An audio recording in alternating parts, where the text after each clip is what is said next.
Bueno, ante todo, muy buenas noches con todos los presentes que nos acompañan.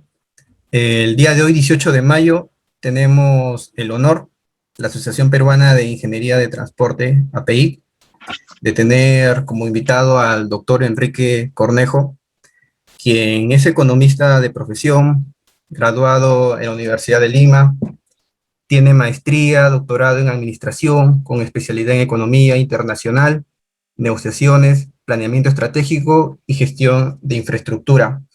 Actualmente es profesor principal de la Escuela de Negocios Internacionales de la Universidad Nacional Mayor de San Marcos, vicedecano de investigación de posgrado de la Facultad de Ciencias Administrativas de la misma universidad, conferencista, consultor de empresas e instituciones públicas.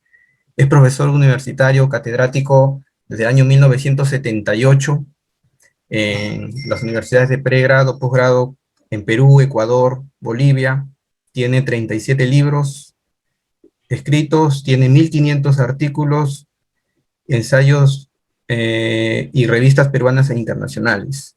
Se ha desempeñado como ministro de Transportes y Comunicaciones, como ministro de Vivienda, Construcción y Saneamiento, como presidente ejecutivo del Banco de la Nación, director del Banco Central de Reserva, presidente ejecutivo del Banco de la Vivienda del Perú, miembro titular del Consejo Consultivo del Banco Latinoamericano y Exportaciones, secretario pro tempore del Parlamento Andino y 2 veces director del Departamento de Economía de la Universidad de Lima. Doctor Enrique Cornejo, buenas noches. ¿Cómo está? Buenas noches, muchas gracias por la invitación.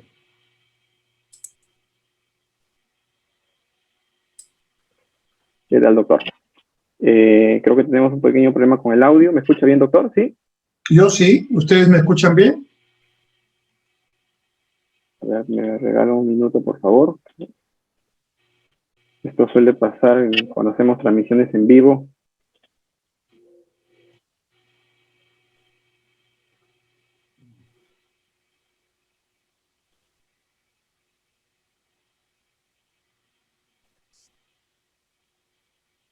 A ver, ¿ahora me escucha, doctor? Yo lo escucho perfecto. Perfecto, doctor. Muchas gracias. Bueno, doctor, agradecido antemano por haber aceptado la invitación de acompañarnos el día de hoy en esta pequeña conversatorio donde nos gustaría hablar sobre el tema del sector transporte bajo su experiencia en la cartera magisterial, también sobre lo que nos comparte ahora la coyuntura electoral que estamos viviendo hoy en día. En la actualidad, pues sin algunos imaginarnos, incluso yo, tenemos pues una segunda vuelta con dos candidatos polarizados. Por un lado tenemos al doctor Pedro Castillo, que representa la izquierda, diría una izquierda ortodoxa, porque en su plan de gobierno se manifiestan como marxistas, leninistas, mariateguistas, y donde hablan de una asamblea constituyente y una crítica al sistema neoliberal. En el otro lado tenemos a la señora Keiko Fujimori, ya creo 3 veces candidata a la presidencia en segunda vuelta, que respalda este sistema económico, como lo dice en sus primeras líneas de plan de trabajo bajo la Constitución del 93, y donde implica ella lo que he podido leer de impulsar y continuar con este modelo, mejorando, digamos, algunos aspectos autocríticamente, pero donde vemos una crítica muy fuerte a la Constitución de 78, mientras que en el plan de trabajo de Perú Libre, del señor Pedro Castillo, que tiene como portada al señor Pedrón, habla más bien de una Constitución de 78 que puede ver también unos cambios y unas modificaciones. Ante todo esto, doctor, queríamos saber sus opiniones, su expectativa en esta contienda de segunda vuelta, que ya estamos, creo, 3 semanas cerca tener una presidenta o presidente por 5 años, que esperemos que sea por 5 años en estas elecciones. Sí, muchas gracias. En primer lugar, esta es una situación muy especial en la historia republicana, porque que yo tenga memoria y haya estudiado, porque he estudiado bastante el tema, nunca ha habido una circunstancia electoral en un contexto de multicrisis. Por supuesto, hemos tenido una guerra en el siglo, a fines del siglo XIX, ya en la República, por supuesto, y hemos tenido la crisis de los años 30, que fue una crisis mundial muy dura, pero sin Internet, para decirlo de una manera corta, ¿no? Y entonces la crisis afectó, y nos afectó bastante, pero con efectos retardados, ¿no? Las crisis en estos tiempos son virtuales también, son interactivas, son en tiempo real. Las crisis ocurren en un lado y todo el mundo está afectado si es un tema global. Entonces, yo no creo que hayamos estado, sinceramente, en una situación electoral en medio de una crisis múltiple, en principio, y en este orden, una crisis sanitaria que es independiente del Perú, como todos sabemos, y que hasta ahora nos tiene agobiados, asustados y con deseos de que pronto acabe, ¿no? Pero esa crisis sanitaria produjo una crisis económica. Yo no estoy escuchando mucho este argumento que estoy diciendo. La crisis económica que hoy tenemos, que ha significado muchos desempleados, muchos que han perdido parte de sus ingresos, no se produjo por el crecimiento de los últimos 20 años. Se produjo por esta pandemia. Hoy se habla de una pobreza del 30%, pero esta pobreza del 30% no se produjo en los últimos 20 años. La pobreza hace 2 años, en el 2019, estaba en 20%. Y el paso del 20 al 30% ha sido por la pandemia, no por el crecimiento. Y yo no estoy escuchando a muchos analistas hacer esta precisión. Entonces, tenemos una crisis sanitaria que obviamente viene a evidenciar debilidades que tiene nuestro sistema económico, nuestro sistema político, nuestro sistema sanitario, pero tampoco significa que todo lo que haya estado pasando en el Perú es negativo, porque solamente tomando como referencia la pobreza, hace 20 años atrás, la pobreza con el mismo método de medición con que se mide hoy, como lo mide todo el mundo, era 52% de la población. En otras palabras, de 100 peruanos, 52 eran pobres hace 20 años, con el mismo método de medición monetario o el de las necesidades básicas insatisfechas, que son los 2 únicos métodos para medir pobreza en el mundo. De 100 peruanos, 52 eran pobres hace 20 años. Y en el año 2019, antes de la pandemia, de 100 peruanos, 20 eran pobres, ya no 52. ¿Cómo se puede llamar a un resultado tan contundente de más de 30 puntos de reducción de la pobreza un resultado que no ha sido beneficioso para la población? Eso me parece que no corresponde a la realidad. Estoy hablando de números concretos. Claro, si miramos no la película que yo estoy mostrando, sino la fotografía hoy día tenemos 30% de pobres, pero tampoco 52% de pobres. Tenemos 30. Y el 10% de pobres adicionales es por la pandemia, que lamentablemente nos impide recuperar actividad económica como la quisiéramos, a la velocidad que quisiéramos y en grupos como quisiéramos. Hay un sector como el turismo que está 100% paralizado y algunas actividades culturales, recreativas, 100% paralizado. Y ahí nomás hay millones de familias o de peruanos que están con problemas hace año y medio. Pero eso no es producto del llamado modelo económico, sino de esta situación. Entonces, crisis sanitaria, 2019, crisis económica, 2019-2020, por la crisis sanitaria, y además crisis política, que sin duda es otro elemento que pone fuego y leña al fuego, porque hemos tenido en el último año 3 presidentes y en los últimos 5 años 2 congresos. Eso no es como para generar tranquilidad.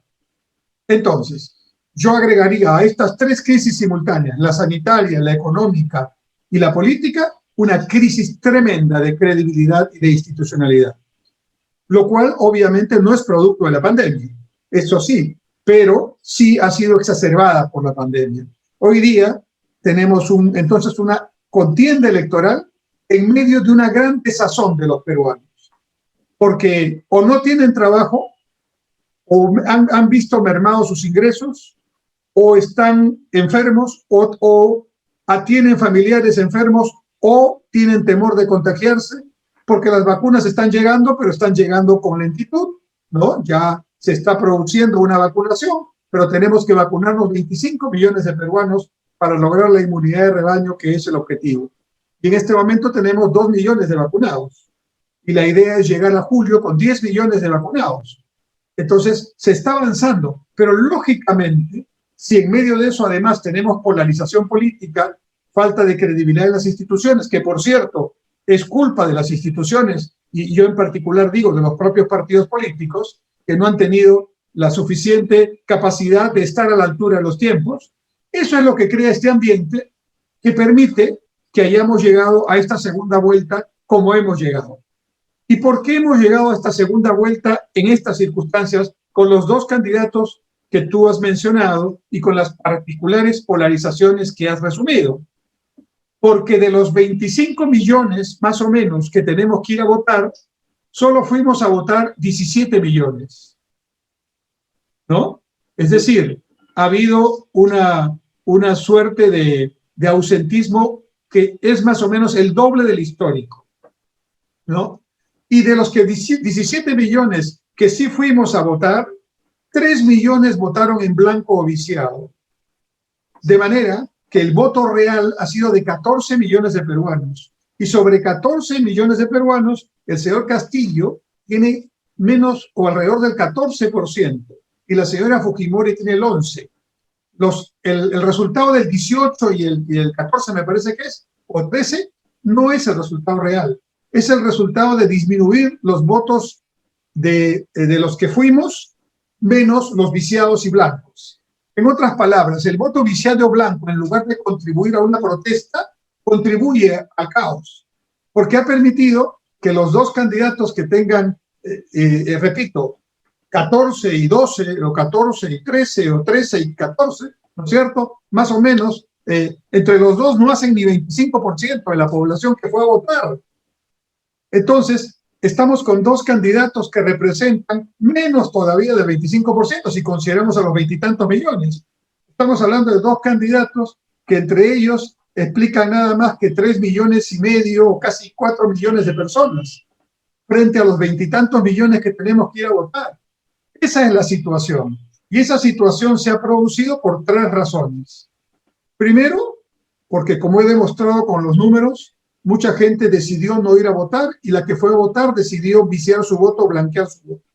Y ese voto no sirve porque se descuenta, ni siquiera se cuenta para efectos prácticos, ¿no? Y beneficia a quienes criticamos, porque esos se benefician con un voto que no tienen, porque el voto resulta mayor para ellos descontando los 3 millones de blancos y viciados. Segundo, porque las personas que tienen legítimamente una orientación de izquierda y de izquierda radical, junto con las personas que no son de izquierda pero están desanimadas, quieren protestar de esa manera, dicen no quiero más de lo mismo, ese conjunto de personas estaban buscando una candidatura, vamos a llamarle voto radical. Al principio se orientaron al señor Lescano, que tenía en las primeras semanas de la primera vuelta el primer puesto. Luego el señor Lescano cometió un montón de errores y al mismo tiempo fue acercando su discurso al centro, ¿no? Entonces ese voto radical dijo, no me interesa, porque yo quiero a alguien que no tenga ese discurso, que es un discurso medio tibio. Abandonaron al señor Lescano, abandonaron a la señora Verónica, que también empezó a hacer su discurso un poquito light, vamos a llamarle así, dentro de los criterios de su propia manera de enfocar el tema. Entonces, claramente, los votantes que están desanimados y que están protestando, o los que son legítimamente, democráticamente de tendencia izquierda radical, encontraron un candidato, que es el señor Castillo, que no estaba en las encuestas primero, porque no estaba, que apareció en las últimas 3 semanas. Y entonces encontraron en un solo candidato un representante de ese voto radical, de ese voto protesta. En cambio, la gran mayoría de los peruanos, el 75% de los peruanos, que nos ubicamos en un voto de centro y algunos en un voto de derecha, ¿no es cierto?, incluido la extrema derecha, todo ese grupo de peruanos que somos la mayoría, eso no ha cambiado, ¿no? Esos que buscábamos un candidato, en lugar de ir a un solo candidato, nos dividimos en 6 o 7 candidatos. Y si tú sumas los votos que obtuvieron esos 6 o 7 candidatos y lo comparas con los votos que tienen los 2 que han pasado a la segunda vuelta, ahí está la explicación del asunto. Y el tercer factor, creo que ha también contribuido, es el hecho de que el COVID y la pandemia ha hecho que mucha gente sienta un tanto temor de ir a votar, y creo que esa es una situación que, ante la falta de vacunación en la primera vuelta, definitivamente también influyó. Dicho de otra manera, ese es un resumen que hago de la situación en la que estamos, y creo que ahora estamos en esta situación. Ya no hay, yo he hecho un diagnóstico, pero bueno, a llorar al río, ya tenemos esta situación. Esta situación nos pone en la necesidad, hay 3 posibilidades, ¿no? Porque yo no considero que una posibilidad sea no ir a votar. Es como decir, no me interesa esto, que empiece a votar no me interesa. Y yo creo que todos tenemos que votar, ¿no? Ahora la pregunta es, ya, si vamos a votar, opciones. O votamos por el señor Castillo, o votamos por la señora Fujimori, o votamos en blanco o viciamos, como los 3 millones de la primera vuelta. Bueno, si votamos en blanco viciado, por cierto es legítimo, no lo voy a criticar a quienes lo van a hacer o lo hagan finalmente, simplemente digo que es una pérdida de voto, incluso es una protesta sin ningún tipo de objetivo que no sea simplemente ir en contrario. Porque unos y otros, sean de tendencia de un lado o de otra tendencia, le van a dar el voto justamente a quienes critican con esa forma de votar. Entonces yo diría que en este momento es el gran problema que tenemos los peruanos y el gran desafío al mismo tiempo es un tema de responsabilidad. Yo creo que debemos votar por uno o por otro, pero no debemos viciar y blanquear el voto y debemos ir a votar. Y sobre ese punto, si quieres, conversamos, pero esta es mi definición de por qué estamos aquí y dónde estamos. Claro, doctor. Yo he leído, y quiero que me aclare porque, bueno, yo soy ingeniero de profesión, usted es economista de profesión, y hay usted mismo lo ha puesto sobre la mesa, ¿no? Respecto a cómo ha estado llevándose la economía, lamentablemente por esta pandemia ha sido trágica para muchos. Muchos hemos perdido, bueno, gracias a Dios uno está con trabajo, pero muchos han perdido el trabajo, hemos perdido vida, ha habido una desorganización total, y uno de los pilares principales a la cual usted conoce mucho de la materia, y yo me visualicé leyendo los planes, veo de que la señora Keiko Fujimori habla de una economía social de mercado, y creo que es la que se aplica actualmente, pues quiero que me corrija ahí. En cambio, Pedro Castillo habla de una economía popular con mercado, ¿no? Entonces, digamos de que yo lo tomo así, corríjame, como un modelo económico que quiere derrumbar Pedro Castillo en un eventual sea ganador, ¿no? En esta contienda electoral, ¿no? ¿Sería favorable? ¿Cuál es la diferencia? ¿Cuál es su apreciación respecto a estos modelos o esas expectativas que ellos tienen, ¿no? Ya, a ver, primero un tema previo de conceptualización. La economía social de mercado efectivamente está, digamos, en el artículo 58 de la Constitución actual del Perú. Dice, en el Perú se ejerce una economía social de mercado. Luego dice otras cosas. Sin embargo, yo sostengo que en el Perú no hay economía social de mercado, ¿no? Porque el concepto de la economía... A ver, primero, ¿qué es una economía de libre mercado? Una economía de libre mercado es una economía donde el mercado es el asignador de los recursos y el Estado actúa absolutamente marginalmente. En el extremo, ¿no? Con Adam Smith, como una especie de actor invisible, con una mano invisible, ¿no? Se dedica un poco a la defensa, a la seguridad, a los temas de la justicia, aunque tampoco no existe, pero existe, digamos, con un rol muy pequeñito, porque todo se le atribuye al mercado. ¿Okay? Esa es la economía del libre mercado. Muy bien. Frente a la economía del libre mercado, el otro polo ya no existe.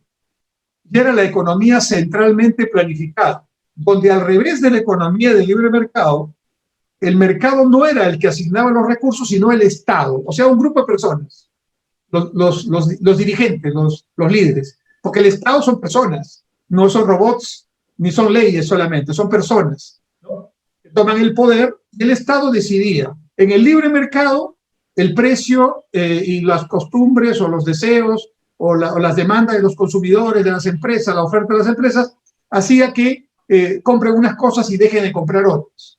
¿Cuánto compras? ¿Qué compras? ¿A qué precio compras? Eso se decidía por el libre juego de la oferta y la demanda.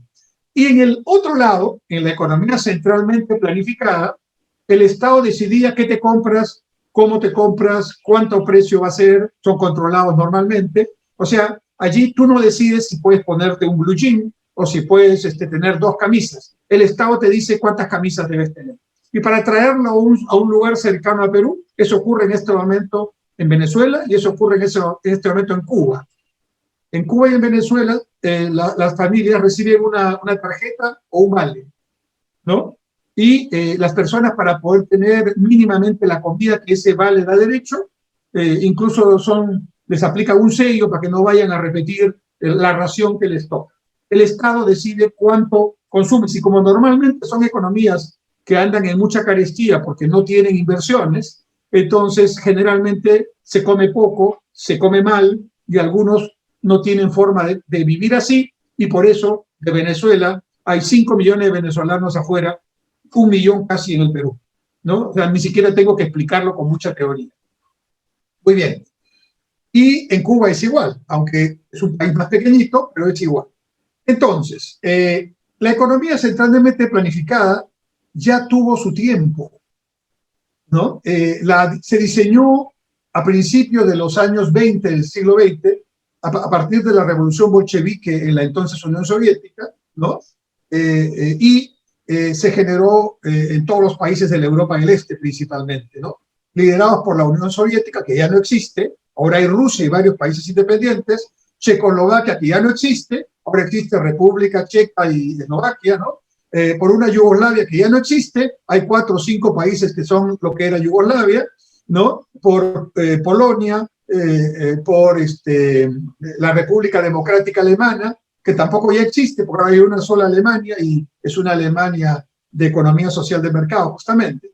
Entonces, de alguna manera, estas economías intentaron ponerse al otro lado de la economía de libre mercado. Este sistema, que duró varias décadas, ya existió, ya se probó que no existe, que no funciona, ¿no? Y ya ninguna de estas economías tiene ese sistema. Tampoco tienen un sistema de libre mercado. Digamos, por eso se les llama economías en transición. Pero el modelo, conceptualmente hablando, no funciona. Y en algunos pocos países, no me alcanzan dedos de la mano, una sola mano, y te digo cuáles son los países que todavía intentan hacer, ¿no? Entonces, y en el mundo hay casi 200 países y solamente con una mano te puedo decir los que intentan hacerlo, ¿no? Corea del Norte, ¿no? Está por allá, porque ni a Rusia la voy a incluir ahí, ni a China la voy a incluir ahí, porque China tendrá un modelo propio que en muchos casos tiene connotaciones comunistas, pero China en el año 85 ya dejó de poner al marxismo como dogma en su planeamiento político. Y tuvo un líder que se llamó Lee Kuan Yew, que tenía una frase que es muy pedagógica. No importa el color del gato, lo importante es cazar ratones. Más claro, o sea, hay que ser prácticos, y eso como lo ha traducido China en los últimos 30 años, abriendo su economía al mundo, trayendo las inversiones a China. Y hoy día China es uno de los grandes inversionistas en el mundo, al punto que en el Perú, varias de las minas que dicen algunos que van a cambiar de inversionista, que van a nacionalizar, están con inversionistas chinos. Yo estoy seguro que los propios funcionarios chinos que están aquí y el gobierno chino no está de acuerdo con quien plantea esto, porque aquí hay inversiones chinas en varios sectores, entonces estarían recusando un poco a quien supuestamente, en principio, deberían tomar como referente, pero no lo pueden tomar como referente porque el modelo, y ahora te contesto, de la economía popular de mercado no existe. Por cierto, el concepto de economía popular del mercado no está explicado en el plan que tú has leído, yo también, está referido. De la única referencia que se encuentra en el plan del señor Cerrón, pero que es el plan que el señor Castillo aceptó como el plan con el cual se presentó. Porque esto es muy importante decirlo. Según la ley electoral, el requisito para ser candidato, aparte de lo que dice la ley, edad, estas cosas, ¿no? Ser peruano de nacimiento, es presentar la lista, presidente y vicepresidentes, la lista de los congresistas que van a acompañar en los diferentes lugares y presentar en un disco magnético, en una versión magnética, el plan de gobierno. O sea que el plan es un requisito para ser candidato, ¿no? Entonces, que el señor Castillo diga que no leyó ese plan o que es un plan efectivamente elaborado antes de la pandemia, pero que acepte que ese sea el plan con el cual va a ser candidato, solo revela dos cosas. O que está totalmente de acuerdo con el plan y por eso no puso objeción, en cuyo caso no puede negarlo y yo tengo absoluta discrepancia con lo que dice ese documento, ¿no? O no lo leyó, lo cual es peor, porque quiere decir que un candidato a la presidencia de la República se presentó sin saber siquiera era lo que estaba como documento del plan. Pero bueno, volviendo al tema, empecé diciendo, perdón, antes, economía popular de mercado es una frase. Y cuando uno lee el plan del señor Cerrón, que es el plan del señor Castillo, dice, bueno, es como el modelo que ha aplicado Bolivia o como el modelo que ha aplicado el presidente Correa en Ecuador, ¿no es cierto? Por cierto, el modelo del presidente Correa ya no va, porque en Ecuador ya se dieron cuenta y el candidato del señor Correa hace poco perdió las elecciones y hoy hay un gobierno de centro derecha ahí que seguramente va a hacer muchos cambios.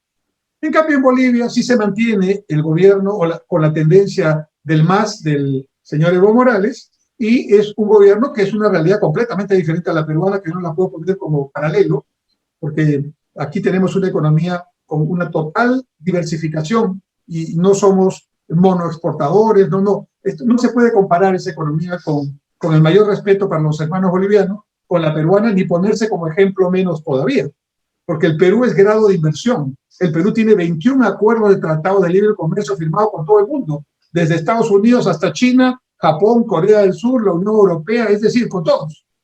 Y eso significa que cree en el Perú. El Perú emite bonos soberanos en soles a 100 años, a tasas de interés bajísimas. ¿Eso lo hace Bolivia? No. No podemos tener como referente a Bolivia.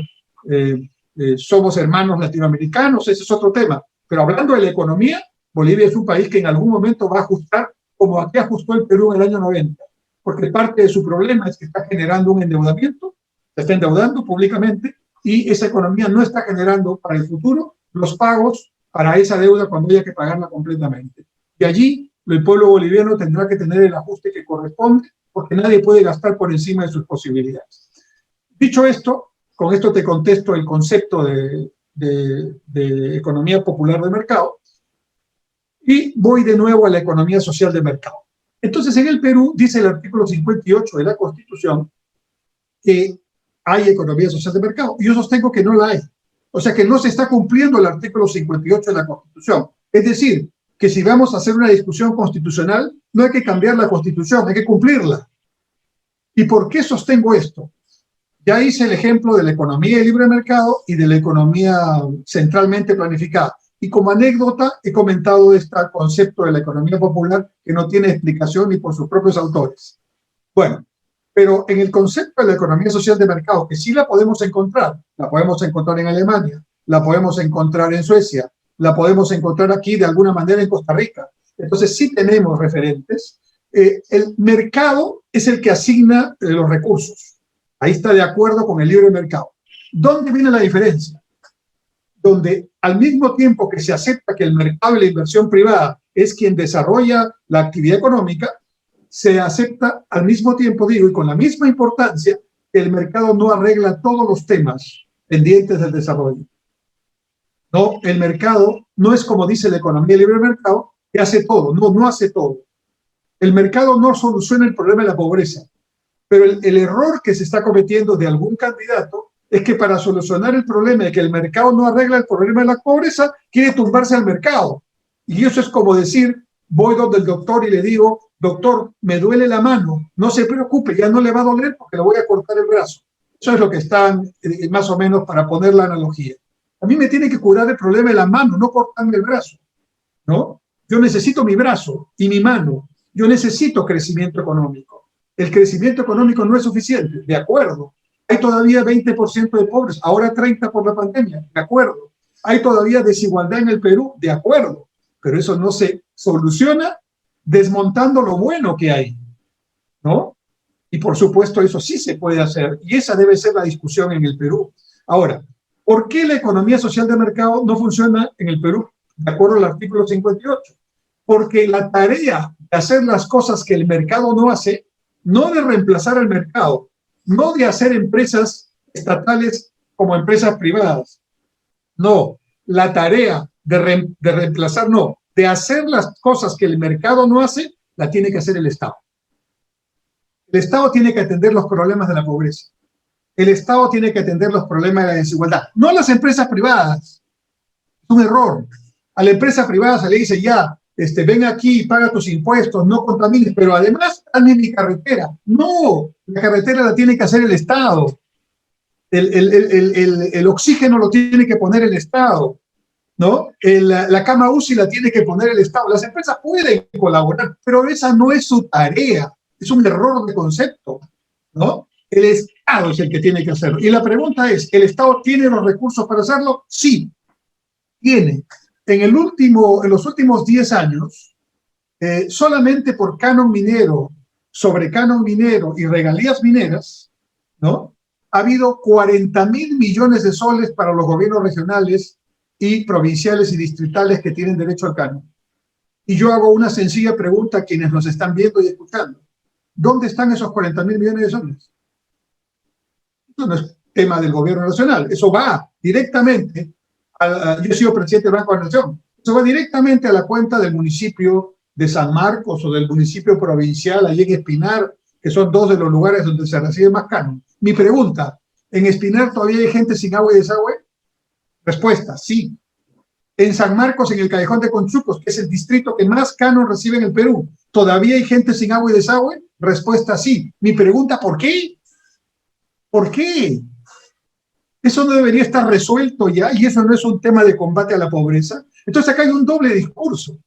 Por un lado, es decir, mucha pobreza, el modelo, pero por otro lado, cuando muchos de estos que hacen el discurso, de estas personas que hacen el discurso, están en funciones de gobierno, y el gobierno no solamente es llegar al gobierno nacional, gobierno es también ser alcalde, gobierno es también ser gobernador regional, a propósito del señor Cerrón, que Junín, yo preguntaría, ¿qué hizo en su gobierno para que haya agua y desagüe en Junín? Huancayo es una de las ciudades del Perú que tiene agua por ratos. No se merecen los habitantes de Junín tener ese trato. Y la pregunta es ¿por qué? ¿Por falta de dinero? No. Ahora, volvamos al punto. Pues tenemos un Estado que es burocrático, que es ineficiente y encima es lento. O sea, tiene todos los males del mundo. Pero la solución que me dicen, como la mano y el brazo, para resolver este Estado, es darle más funciones. Por encima que es lento, burocrático e ineficiente, ahora vas a ser empresario. Eso ya pasó en los años 70. Y todas las empresas públicas, habían más de 120, se crearon en los años 70 en el gobierno militar, toditas tuvieron déficit y terminaron unos subsidios terribles y al final tuvieron que cambiarse y ponerse en el terreno privado. Los recursos no, los recursos son del Estado, pero la gestión en manos privadas. Entonces, lo que tiene que hacerse en el Perú es aplicar el artículo 58, ¿no? Y hacer una verdadera transformación de este Estado. Agrego el tema de la corrupción, por supuesto, que es un transversal y que quita cualquier tipo de credibilidad, ¿no? Que rompe criterios y valores y genera desconfianza, por supuesto, ¿no? Entonces, esa es la discusión central. Ojalá hubiera sido la discusión de la primera vuelta. Ojalá sería la discusión de esta segunda vuelta. No, Aquí estamos en una discusión más política y más de supervivencia. Después podemos llegar a ese punto. Pero para contestar la pregunta, en mi opinión, la economía social de mercado es una opción para el Perú y es una opción que todavía no está desarrollada.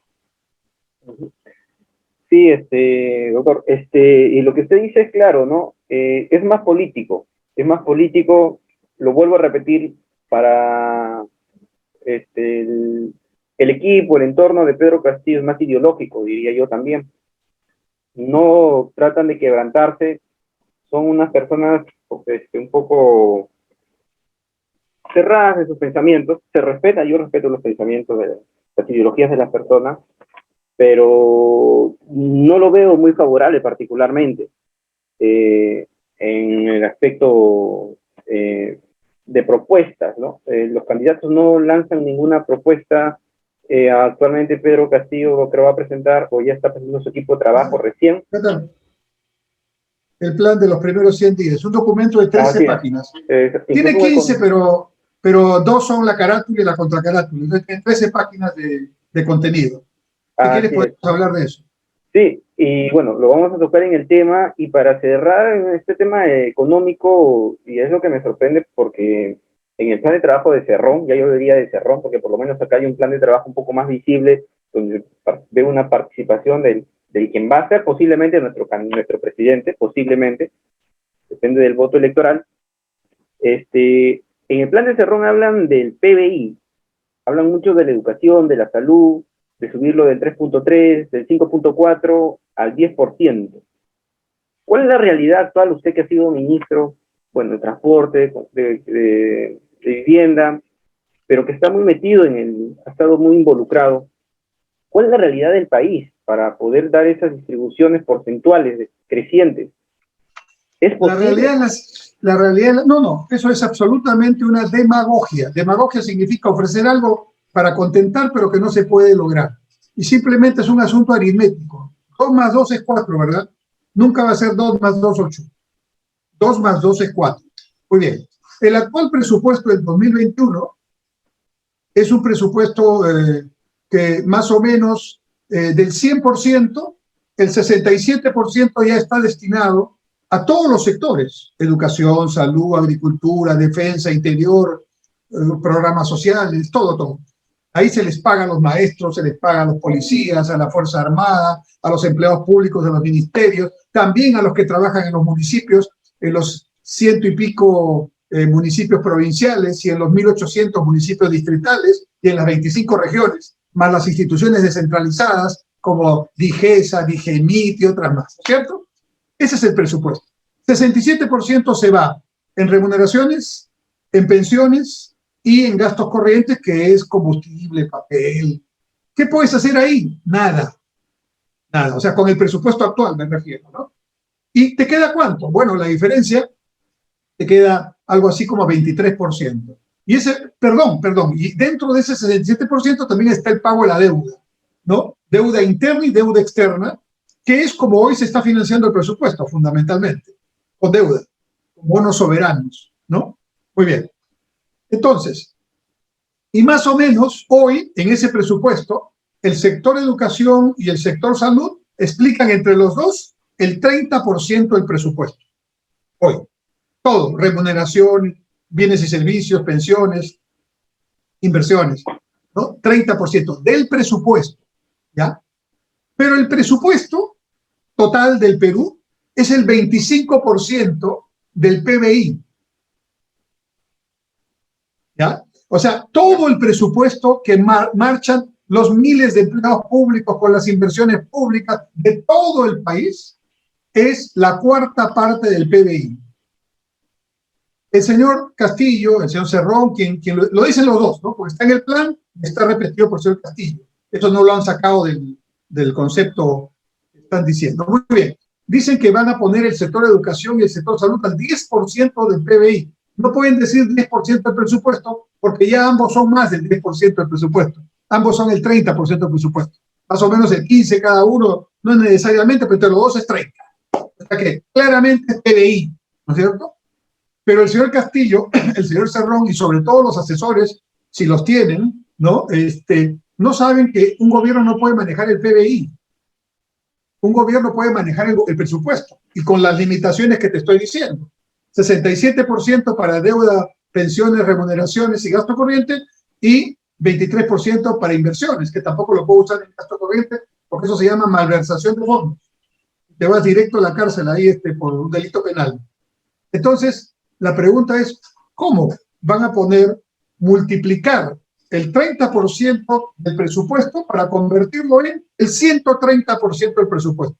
O sea, considerando el PBI de este año, si yo lo pusiera educación al 10% del PBI y salud al 10% del PBI, aunque también ha dicho agricultura al 10% del PBI, o sea, es a pedido. El sector que está en el auditorio pide, le doy 10% del PBI. Pero el presidente de la República, quien sea, no maneja el PBI, maneja el presupuesto, que es 25% del PBI. El PBI lo manejamos todos, los consumidores, las empresas, el Estado también, pero una cuarta parte, y los exportadores, los importadores. Un concepto básico de economía. Eso ni siquiera un marxista lo podría decir, porque Marx, que fue un clásico en la economía, entendía bien cómo funciona la economía. Tenía un pensamiento político, pero estudiaba, ¿no es cierto? Y podía darse cuenta de eso. Entonces, si yo le aplico a educación y salud lo que dice el señor Castillo, ¿no? Tendría un valor hoy de 130%, o sea, 30% más de todo el presupuesto del sector público.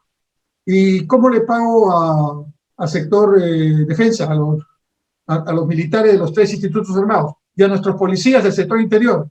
¿Y cómo le pago a todos los empleados públicos de los otros ministerios y a los gobiernos regionales? ¿Cómo le pago a los 1.800 municipios distritales? No hay forma. Alguien me podría decir, ya, pero eso lo va a hacer en el tiempo, va a hacerlo un poquito en el primer año y va a llegar hacia el quinto año. Tampoco llega. Y por supuesto que educación y salud son prioritarios, pero ni siquiera se han dado el trabajo de hacer sumas y restas, porque esto es un asunto elemental, es aritmética. No estoy haciendo ningún análisis complejo. Y esto está público. Entras tú a la página de un ministerio y tienes todos los datos y lo puedes hacer. Entonces, ¿qué hay aquí? Como lo dijiste hace un momento, solamente un tema ideológico. Y cuidado, que es un tema ideológico que tiene mucha coherencia. No es un tema ideológico incoherente. Eso sería un error. Está bien pensado. Está bien pensado para el desastre, pero está bien pensado.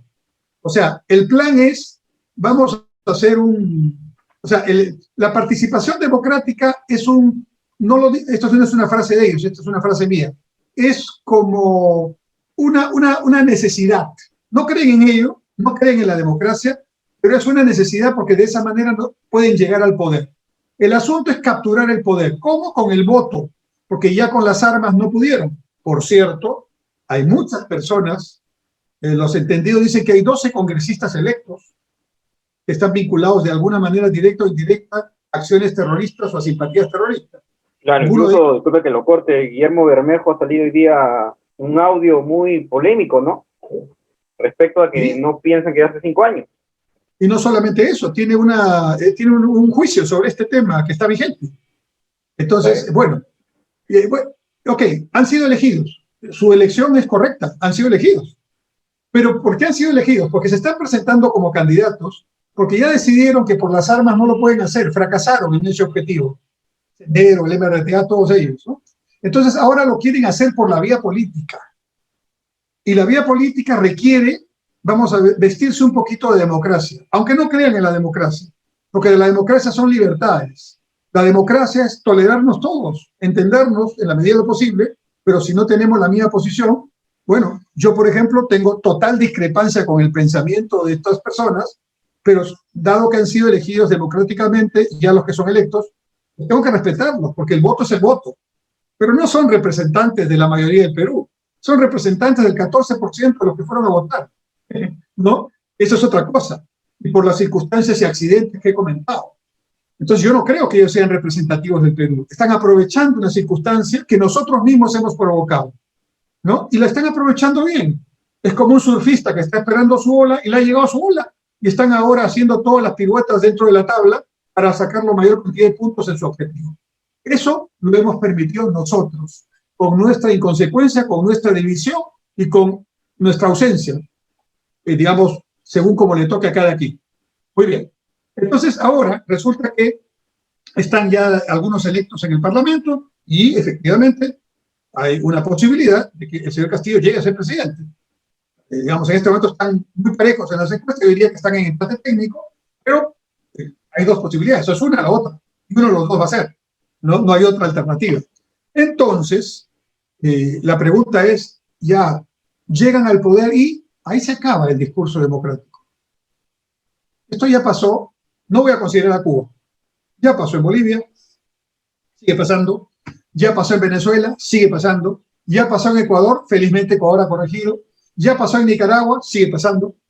Entonces, ¿cuál es la fórmula? ¿Y por qué piden una asamblea constituyente?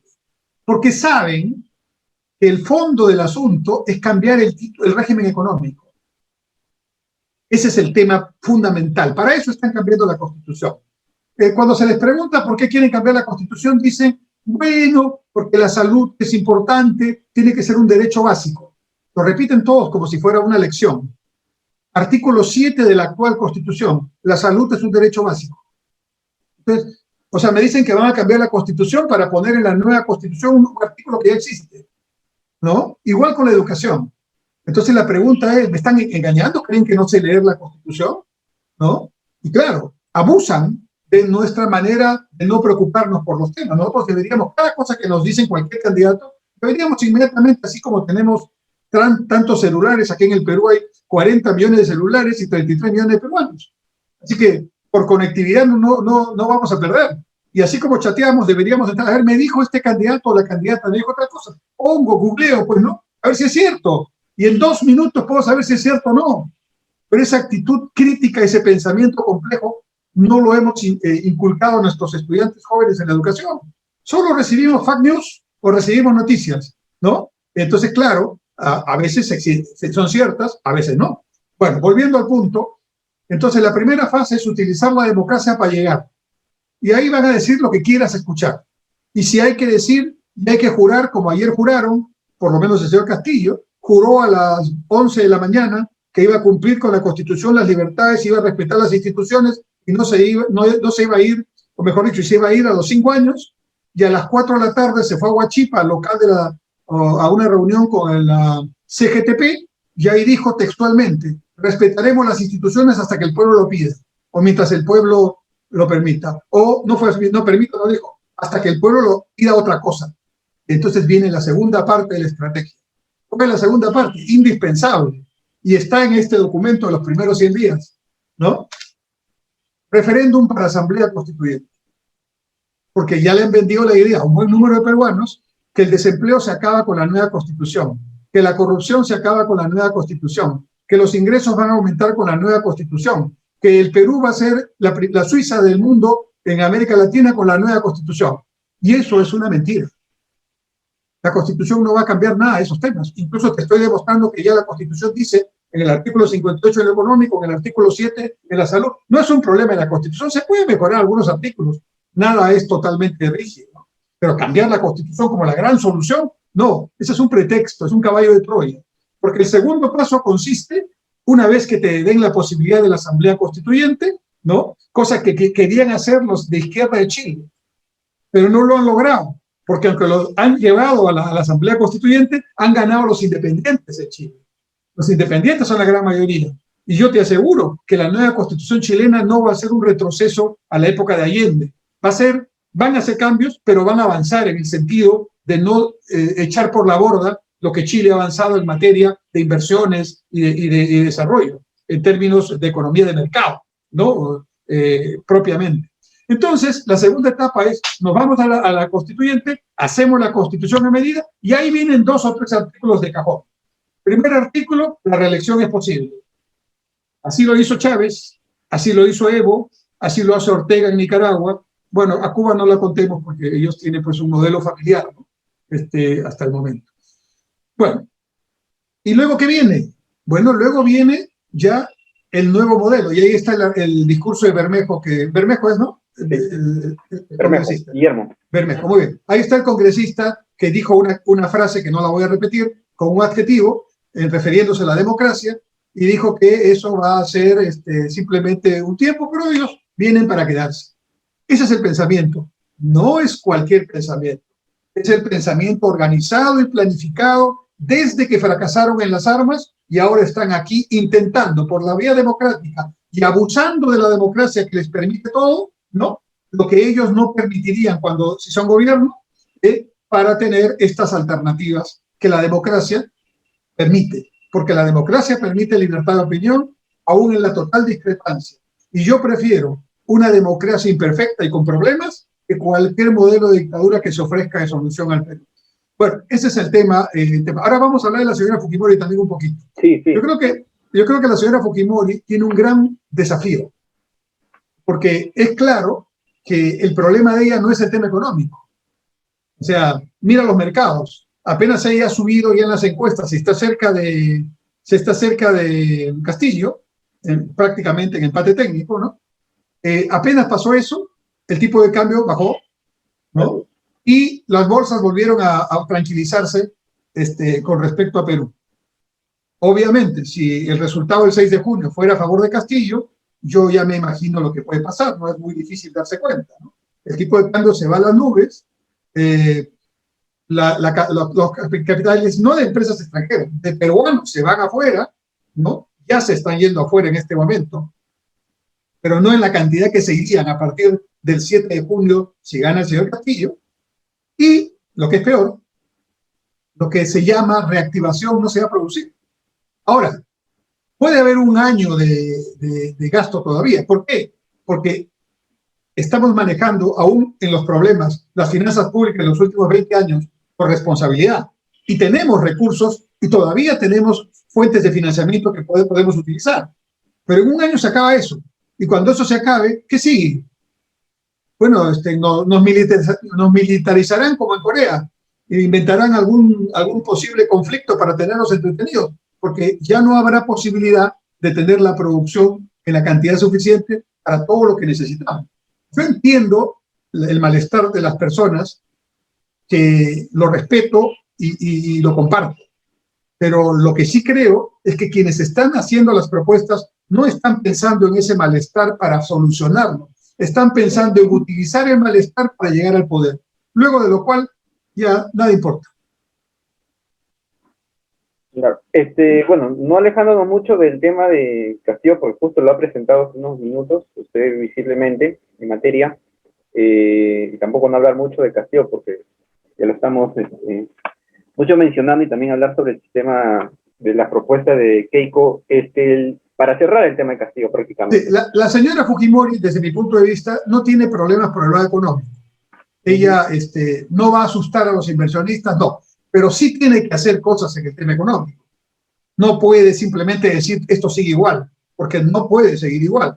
Hay que cambiar el Estado. El Estado tiene que convertirse en un Estado moderno, de un Estado e-government, de un Estado de transacciones al 100% digitalizadas, de un Estado descentralizado, pero descentralizado con eficiencia. Hay que revisar la ley del canon. No es posible que el canon se distribuya y no se use, o que se use para hacer, discúlpeme los que están de acuerdo con esto, pero estamos en democracia, para hacer plazas públicas o nuevos locales de las autoridades. La primera prioridad del uso del canon debería ser agua y desagüe. Porque agua y desagüe es salud también. La segunda debería ser salud. ¿Por qué no tienen esos lugares que tienen canon un centro de salud o un pequeño hospital de primer nivel, no tan complejo, con todos sus equipos, sus ecógrafos, sus médicos? ¿Por qué? Si tienen plata para eso. No hay razón para que esto esté pasando así. Entonces hay que revisar ese tema del canon. Y todo eso es una reforma del Estado, pero mirando hacia adelante, para utilizar, digamos, la fuerza del Estado para disminuir la desigualdad, achicar la pobreza y generar bienes públicos allí donde el mercado efectivamente abusa. Si hay monopolios, por supuesto, eso también lo dice la ley y la Constitución. Ahí no hay que inventar nada, ¿no? Y si por otro lado no se quieren reconocer los contratos, bueno, ahí se van simplemente los inversionistas. Y como decía ayer una congresista electa de Perú Libre, bueno, si se van, vendrán otros. Y si no, lo hace el Estado. Error. Eso ya, un poquito de estudio de lo que ha pasado hace 40 o 50 años en el Perú. Un poquito de estudio. Muchos son maestros. Mi madre fue maestra. Yo respeto mucho a los maestros. Entonces, Keiko tiene Dos problemas entonces. El primero, más importante, si quiere ganar, tiene que mostrar que realmente va a hacer un gobierno no fujimorista. Mira lo que estoy diciendo. En otras palabras, tiene que tener un gabinete donde los fujimoristas sean los menos. Discúlpenme los fujimoristas, con todo respeto. Pero ¿saben cuál es el problema que la señora tiene? Ni siquiera tiene el problema del recuerdo de su padre. Porque la mayoría de los que votan, 30% de los que votan tienen menos de 40 años. O sea, no han vivido el gobierno del señor Alberto Fujimori, pero sí toditos conocen lo que pasó hace 5 o 6 años cuando salió elegido el señor Kuczynski. Eso recuerdan.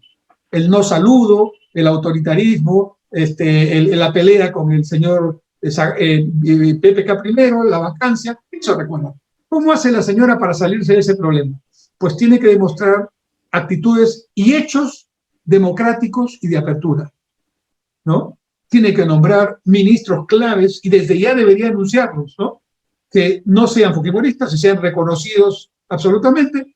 Tiene que poner en puestos claves de la economía a gente que no sea fujimorista. No digo que no haya en el grupo fujimorista gente buena, también la puede haber, pero no puede ser la mayoría, porque ese es el tema, no representa sino a un 13% de la votación de los que fueron a votar. Esa es la realidad. Entonces tiene que buscar un gobierno de ancha base para tratar de mostrar una apertura frente a la característica, digamos, de poca apertura que tuvo hace 5 años ella, no su papá, ¿no? Segundo, ¿no? Tiene que también tener claramente un deslinde y algún hecho concreto con respecto a los temas de corrupción, principalmente a los que están vinculadas a ella, ¿no? De alguna manera tiene que asegurar que esas investigaciones continuarán y en su momento se desarrollará lo que tenga que desarrollarse siguiendo el debido proceso. Y claramente tiene que fortalecer la institucionalidad. No es una culpa de ella la falta de institucionalidad, es un problema que ha generado principalmente el presidente Vizcarra. Porque hoy día tenemos un poder judicial, incluido un ministerio público, una Comisión Nacional de Justicia, tenemos una situación en todas las instituciones claves, Tribunal Constitucional, donde por todos lados, Congreso de la República ni hablar, vemos perforaciones. Y en eso, en parte, ha contribuido la bancada fujimorista que estaba en el Congreso anteriormente, la que fue disuelta, ¿no? Entonces, ¿cómo hace para quitarse eso de encima y realmente mostrar una vocación de cambio, ¿no? Eso es un problema grave. Y lo tercero es que yo creo que mucho de lo que está haciendo la señora Keiko es hacer un poco lo que yo acabo de hacer, pero yo no soy candidato, ¿no? Tú me has hecho una pregunta y yo no puedo hablar. Esa es la ventaja que tengo. Si lo que digo no le gusta a alguna gente, por mí no tienen que votar, simplemente si me tachan en su Facebook o en su Twitter, y listo, se acabó el problema, también en la democracia, ¿no? Pero si fuera candidato, entonces de repente sí, estaría perdiendo votos, ¿no? Pero lo que sí quiero decir es que yo no veo a la candidata Fujimori diciendo cómo nos va a solucionar el problema del empleo. No la veo diciendo cuánto va a crecer el Perú en los 5 años próximos si es presidente. Ya sabemos que con otro modelo no vamos a crecer, ¿no? Pero ya, ¿cómo vamos a crecer? ¿En qué sectores? ¿Cómo va a generar empleo? ¿Cómo va a ayudar? Hay cierto, en su programa, yo lo leí, me he leído los 18 planes de gobierno para poder analizarlos. Y en su programa sí hay aspectos muy importantes con respecto a la pequeña empresa. Hay una parte muy fuerte con respecto a la pequeña empresa que me parece muy importante y al sector informal porque eso es un porcentaje importante del desempleo, de la falta de ingresos y de la preocupación de la gente. Entonces ahí hay que atacar eso. Pero me parece que su discurso ya debería dejar un poco de atacar al candidato, ya que la propia población vaya tomando su decisión en función de lo que escucha y lo que ve, y ella más bien tendría que enfatizar en decir cómo en los próximos 5 años, o sea, una meta, ¿no? Al 2022, ya todos vacunados, ¿cuánto de crecimiento? Al 2023, ¿cuánto de crecimiento para recuperar lo que perdimos, pero para volver a un ritmo de crecimiento arriba de 5 o 7? Porque eso es lo que necesitamos. Y luego, lo que conversábamos hace un rato, lo más difícil, ¿cómo logra consensos políticos? Porque no todo se hace desde el Ejecutivo, porque hay que trabajar con el Congreso, con los otros poderes del Estado, cómo logra consensos de Estado para atacar temas fundamentales para la lucha contra la pobreza y la desigualdad. El crecimiento es fundamental, pero no puede bajar la pobreza dura. Te voy a poner un solo ejemplo.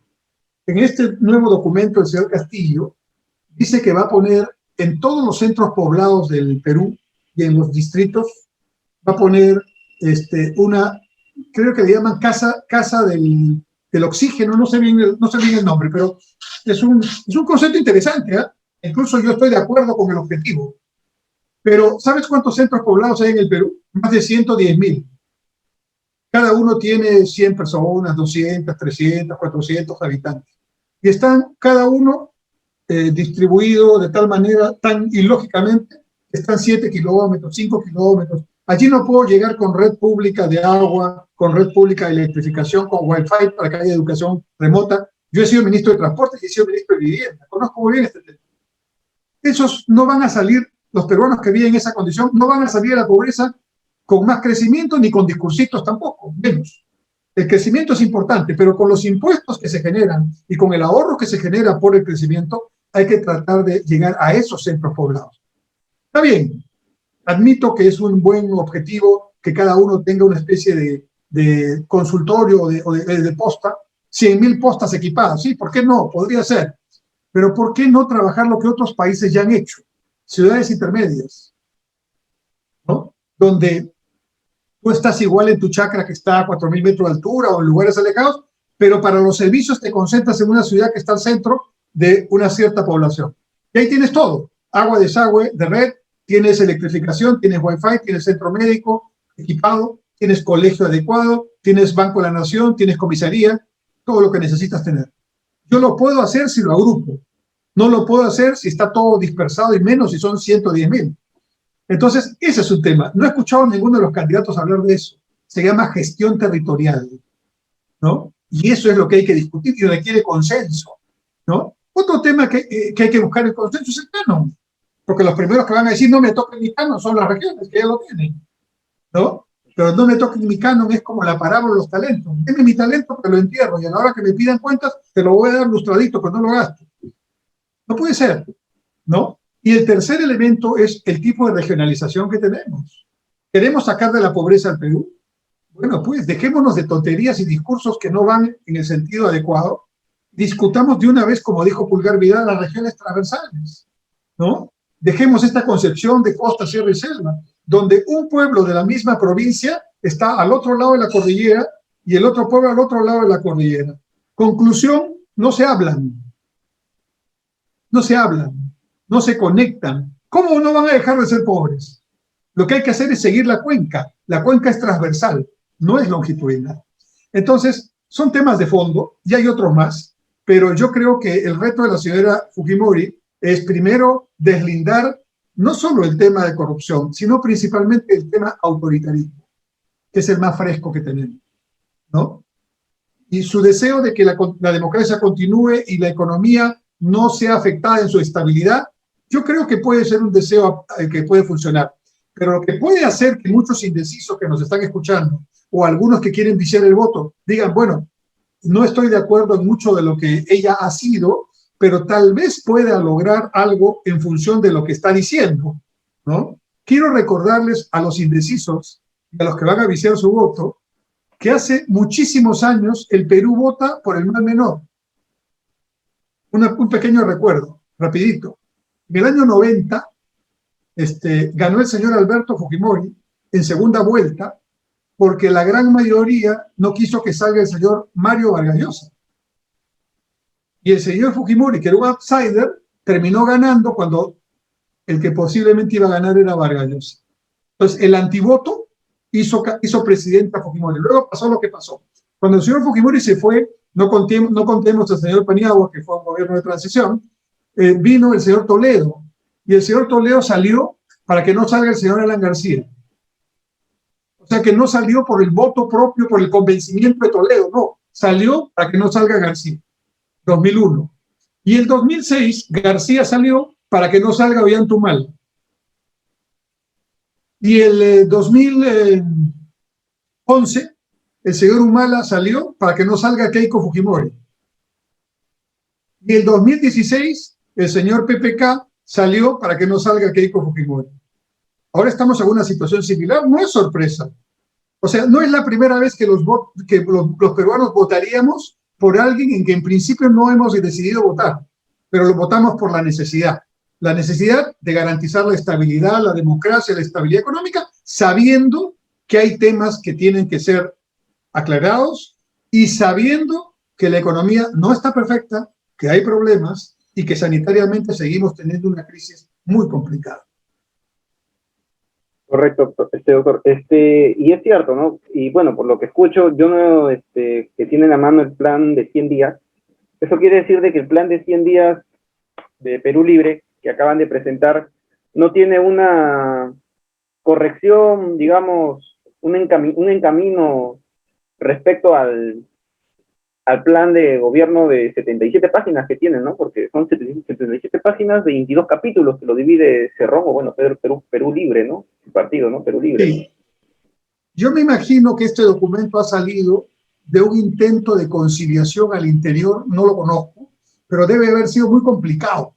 Yo creo que así como las negociaciones muy complejas para hacer textos de convenios comerciales a nivel multilateral, debe haber sido muy complejo, párrafo por párrafo, negociar cada palabra, ¿ya? Porque claramente hay un intento de, vamos a decir, de suavizar el discurso. Quiero decir que el planteamiento de salud que está en este documento, no había planteamiento de salud en ese documento de Cerrón. Entonces, por fin hay un planteamiento de salud aquí, enfatiza básicamente en la salud preventiva, en el primer nivel de atención, con participación de la población. Y ese es un tema en el que podemos estar de acuerdo, ¿no? O sea, la parte de salud creo que ha sido una parte bien trabajada, ¿no? De repente no han tenido ahí una mayor discusión ideológica, ¿no? Pero luego viene la parte económica y ahí vienen los asuntos. Han sacado las frases que leemos en el otro plan, pero no han podido desfasarse de 4 o 5 cosas. Cambio de constitución, ahí está, sigue.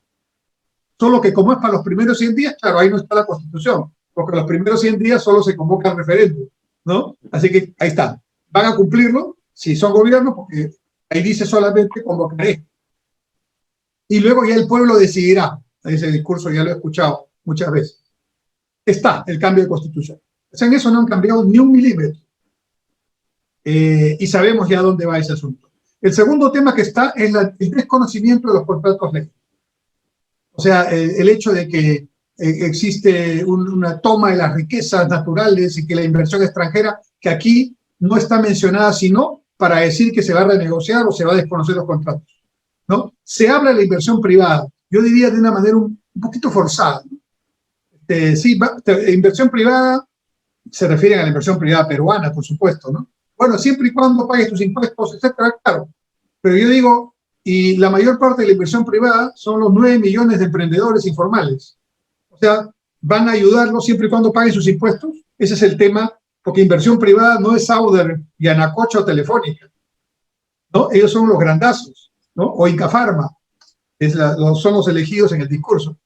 Inversión privada es todos los que no son Estado y están vendiendo en la calle. Eso es inversión privada también, aunque su inversión sea de 100 soles. La suma de esa inversión privada con MIPES, MIPYMES, pequeñas, medianas, es el 80% de la inversión total.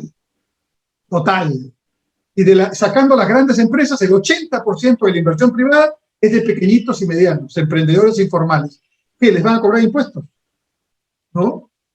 O sea, en realidad, yo creo que sigue habiendo en el tema económico un problema de fondo. También hablan, sin decir la palabra control de importaciones, dice que no se dejará que ingrese una importación que compita contra la producción nacional. Ya ese cuento existió en los 70 y en los 80 no pudimos salirnos de aquel tema.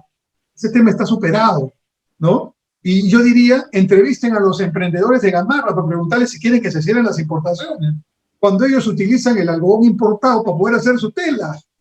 ¿Y por qué? Porque ya no hay algodón peruano, o muy poco, y el poco que hay se usa para la prenda de exportación.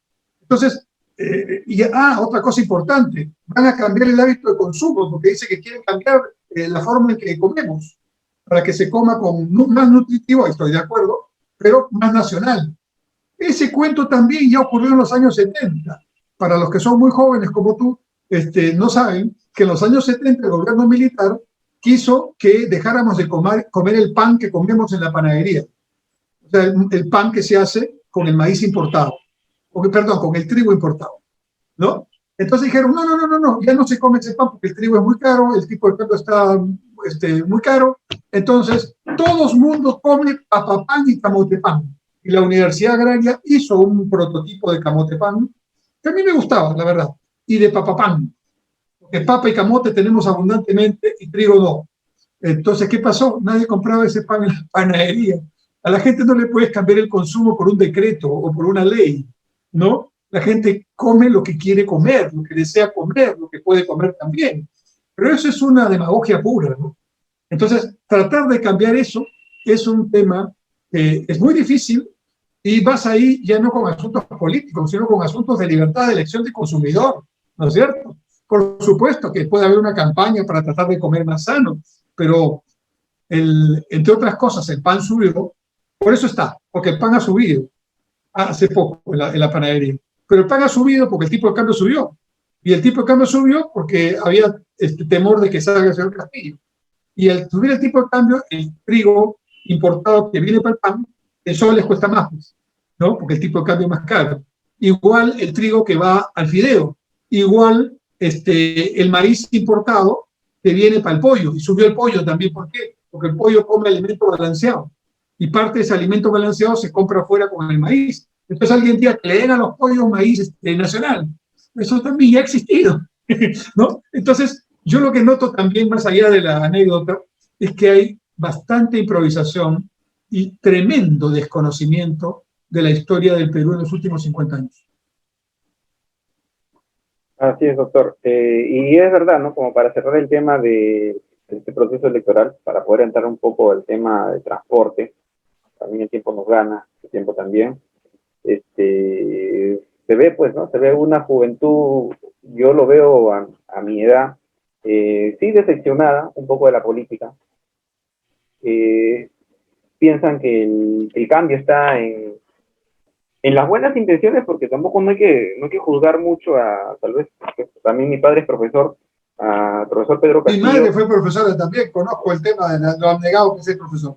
Así es, pero que lamentablemente, pues, técnicamente no está muy rodeado, y los jóvenes también nos falta un poco la lectura. Hace poco, el tema de Merino, las elecciones, el Congreso, las marchas, donde veíamos jóvenes que tenían entusiasmo, porque yo soy muy, sin alejarme mucho, apoyo mucho el tema de las manifestaciones en caso sean justificables, ¿no? O sea, yo respaldo salir a marchar, reclamar derechos, como jóvenes revolucionarios, pero una revolución de conciencia, ¿no? No una revolución de armas. Ahora, pero lamentablemente estos jóvenes, me pareció interesante, no sé, les hablamos mucho del tema, pero me pareció muy interesante porque quisieron o quieren meterse mucho en la política, no conocen su constitución, no leen, no se sientan a ver, y a veces no justifican o no pueden sustentar el motivo del cual van a hacer un reclamo, ¿no? Y Andrés, perdóname que te interrumpa, ese es un problema, no es culpa de ellos, ¿eh? Es un problema del sistema educativo. Y por eso yo creo que en el tema educativo, el tema, con el mayor respeto a los profesores, yo soy profesor hace 43 años en la Universidad Peruana, ser profesor es un apostolado y es un sacrificio, pero no solamente es un tema remunerativo, sí es un tema remunerativo, pero no únicamente.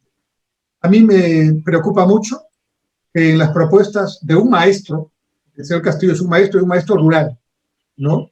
Que debería explotar eso. Y decir, yo como maestro conozco lo que significa esto y creo que la educación debe ser el punto central del cambio. Entonces yo lo escucharía con mayor atención porque siendo de un protagonista, obviamente, pero no hay un punto sobre contenidos educativos. Uno. No hay. ¿No? Segundo, no hay nada de educación en valores. Tercero, en términos ya de competencias, que como tú sabes, en educación se habla mucho de competencias. La educación por competencias hoy día es un tema que se usa en todo el mundo. Entonces, ¿cuáles son las competencias que vamos a generar en el estudiante en la educación básica, en la primaria, en la secundaria, en el instituto tecnológico, en la universidad? ¿Cuáles son las competencias? entre algunas de esas competencias debería haber hablar 2 o 3 idiomas. 2 o 3 idiomas. Lo que significa ya un abrir tu mente a la cultura mundial y a la propia cultura peruana, porque entre esos idiomas puede estar el quechua o la aymara, ¿no? 2, lo que tú decías, lectura, pero no solamente saber leer y escribir, sino tener hábito de lectura, que no hay. No, miento, sí hay, pero hábito de lectura de chats en las plataformas. Eso también es lectura, no es cierto que no lean. Los jóvenes leen mucho, pero leen cosas que no profundizan su conocimiento, ¿no? Tal vez puntualizan algo que les interese y en eso avanzan, pero falta un poco de profundidad. Y sobre todo, falta un poco de lectura con pensamiento crítico. Por ejemplo, todo lo que yo te acabo de decir, si alguien nos está escuchando, sométalo a crítica, no me crea. O sea, hipótesis, todo lo que el señor Cornejo ha dicho no es cierto. Voy a buscar, voy a contrastar. Por ejemplo, dijo que el 10% del PBI de educación significaría, junto con salud, que sería el 130% del presupuesto y por eso no es factible. Entonces voy a entrar a la página del Ministerio de Economía, voy a revisar el presupuesto 2021, a ver cuánto es. Esto es ok, esto es el monto. ¿Cuánto dice 10% del PBI? ¿Cuánto es el PBI ahora? Lo busco en el INEI, ya, y de ahí saco mi cuenta. Ajá, es cierto, ok, ya. Entonces, no dijo una mentira el señor Cornejo. Eso es lo que tienen que hacer. Y no es culpa de ellos, en el colegio no los han incentivado eso, ¿no? Entonces, eso por decir algo, pero en fin, podríamos hablar largo de este tema de la educación. Sí, así es, doctor. Bueno, para cerrar el tema, justo hablaba usted de ayer del juramento que hizo la señora Keiko. Hicieron los dos candidatos. Los dos candidatos. Y justo estaba viendo bien la noticia para entrar al tema del transporte, porque ya lo había hablado hace unas semanas atrás, la desactivación de la Sutran, la desactivación de la ATU, que recién se ha creado hace unos años, la desactivación de la Defensoría del Pueblo, que fue a pedir más bien este apoyo cuando supuestamente no me equivoco quién fue, López Aliaga lo denunció, lo acusó, ¿no? O sea, como un intento de asesinato se prestó, ¿no? Cometió un error de palabra inaceptable, ¿no? En democracia uno puede tener discrepancia, pero el arte de la democracia es tener la tolerancia suficiente para escuchar al otro y no por ello agredirlo. Yo puedo estar en desacuerdo contigo, pero punto, ¿no? De ahí a pasar a una frase agresiva o que incentive la violencia es un error tremendo, que espero ya sea rectificado. No sé si el señor López Aliaga sea rectificado. Sí, y bueno, pues claro, y el día de hoy sale otra vez la noticia en el comercio de la desactivación nuevamente de la ATU, de la Sutram, Provías y otros organismos, entidades que pertenecen al Estado, ¿no? Usted ha sido ministro, ¿me escucha bien, no? ¿Sí? ¿Me escucha? Sí. Usted que ha sido ministro de Transporte, y ya para entrar al tema de transporte y cerrar también cortamente, porque el tiempo es valioso también, le agradezco por estar con nosotros nuevamente. La reforma del transporte. El día de hoy el Congreso aprueba, rechaza un proyecto de ley de renovación automática de licencias en empresas de transporte por 5 años, la cual yo también estoy totalmente de acuerdo, porque eso impide la mecánica o el manejo que se proyecta la ATU. La reforma del transporte que se ha estado haciendo, usted ha sido ministro de Transporte, tenemos el tren, que muchos lo utilizamos, que pertenecía a la municipalidad en un momento. La ATU o el metropolitano perteneció al gobierno municipal, a la Municipalidad de Lima, metropolitana. La reforma de transporte, cuando fue ministro de Transporte, ¿qué proyectos encaminados dejaron, muy aparte de la línea 1, muy aparte que ahora se está construyendo la línea 2, y que se han quedado estancados? En primer lugar, dejamos una política que esperaba yo que se convirtiera en política de Estado. Cuando yo hice la transferencia con el ministro Paredes, que me sucedió ya durante el gobierno electo de señor Humala, hicimos la transferencia como manda la norma, pero yo dediqué 4 horas contarle al señor Paredes lo que para mí hubiera sido algo muy bueno de conseguir, pero no lo pude conseguir, o por falta de tiempo, o porque ya no me daba, digamos, en mi periodo esa posibilidad. Entonces, el señor Paredes apuntó durante las 4 horas todo lo que le dije. Nos despedimos, muy cordial, muy caballero el señor, pero cuando fue ministro no hizo nada de lo que le sugerí. Esas 4 horas para mí, que eran muy valiosas, que a mí me hubiera gustado tenerlas cuando yo entré, no sirvió para nada. Esa falta de políticas de Estado, que son políticas permanentes en lo fundamental, con los cambios que cada gobierno me quiere dar, no existen en nuestro Perú todavía, y es una gran lástima, porque nos hace perder tiempo y nos hace perder mucho dinero. Y lo peor, condena a 1 o 2 generaciones a no tener lo que necesita, porque se mueren sin tener lo que necesitan. Entonces, el transporte para mí requiere una estrategia. Y nosotros empezamos a hacer algunos aspectos de esa estrategia. Primero te diré los 7 puntos de la estrategia que nosotros planteamos. Primero, un sistema integral que debe tener todos los elementos que son muy complicados en el problema del transporte. Primero, tenemos que ir hacia una modernización del transporte, sin duda, del transporte público. Tenemos que ir a una sostenibilidad de este modelo, para que justamente las empresas no estén en este problema de las licencias que tienen que renovarse, y están presionando y haciendo lobby en el Congreso para que vayan estos proyectos de ley, para que no surjan los taxistas informales que están en las rutas, que no alcanzan a tener como cobertura los transportistas que ya tienen concesiones. Es decir, es un desorden total. Y en medio del caos, los que están tratan de hacerlo lo buenamente que pueden, y los que no están tratan de meterse al caos. Entonces, esto tiene que ser ordenado. Y la manera de ordenar esto es partir de una matriz. Esa matriz es el sistema de transporte. Voy a tomar como ejemplo Lima y Callao, pero lo mismo hay que hacer en Arequipa, en Trujillo, en Chiclayo, en Cusco. Hay que tener un concepto claro de mediano plazo para lo que hay que hacer. Lima y Callao tienen entre los dos casi 10 millones de habitantes. Cuando una ciudad tiene cerca de 1 millón de habitantes, ya debe tener un plan como el que te voy a decir. Lima lo tuvo hace 45 años y o sea, tuvo la población, pero no tuvo el plan. Por lo tanto, todo lo que ha venido en los últimos 45 años es improvisación, parche, improvisación, algunas cosas buenas, pero inconsistentes porque no son políticas de Estado, y otras pésimas. Y aquí, por ejemplo, una del señor Alberto Fujimori, ¿no?, que fue con la liberación de importaciones, autorizó que entrara todo tipo de vehículo antiguo con timón cambiado.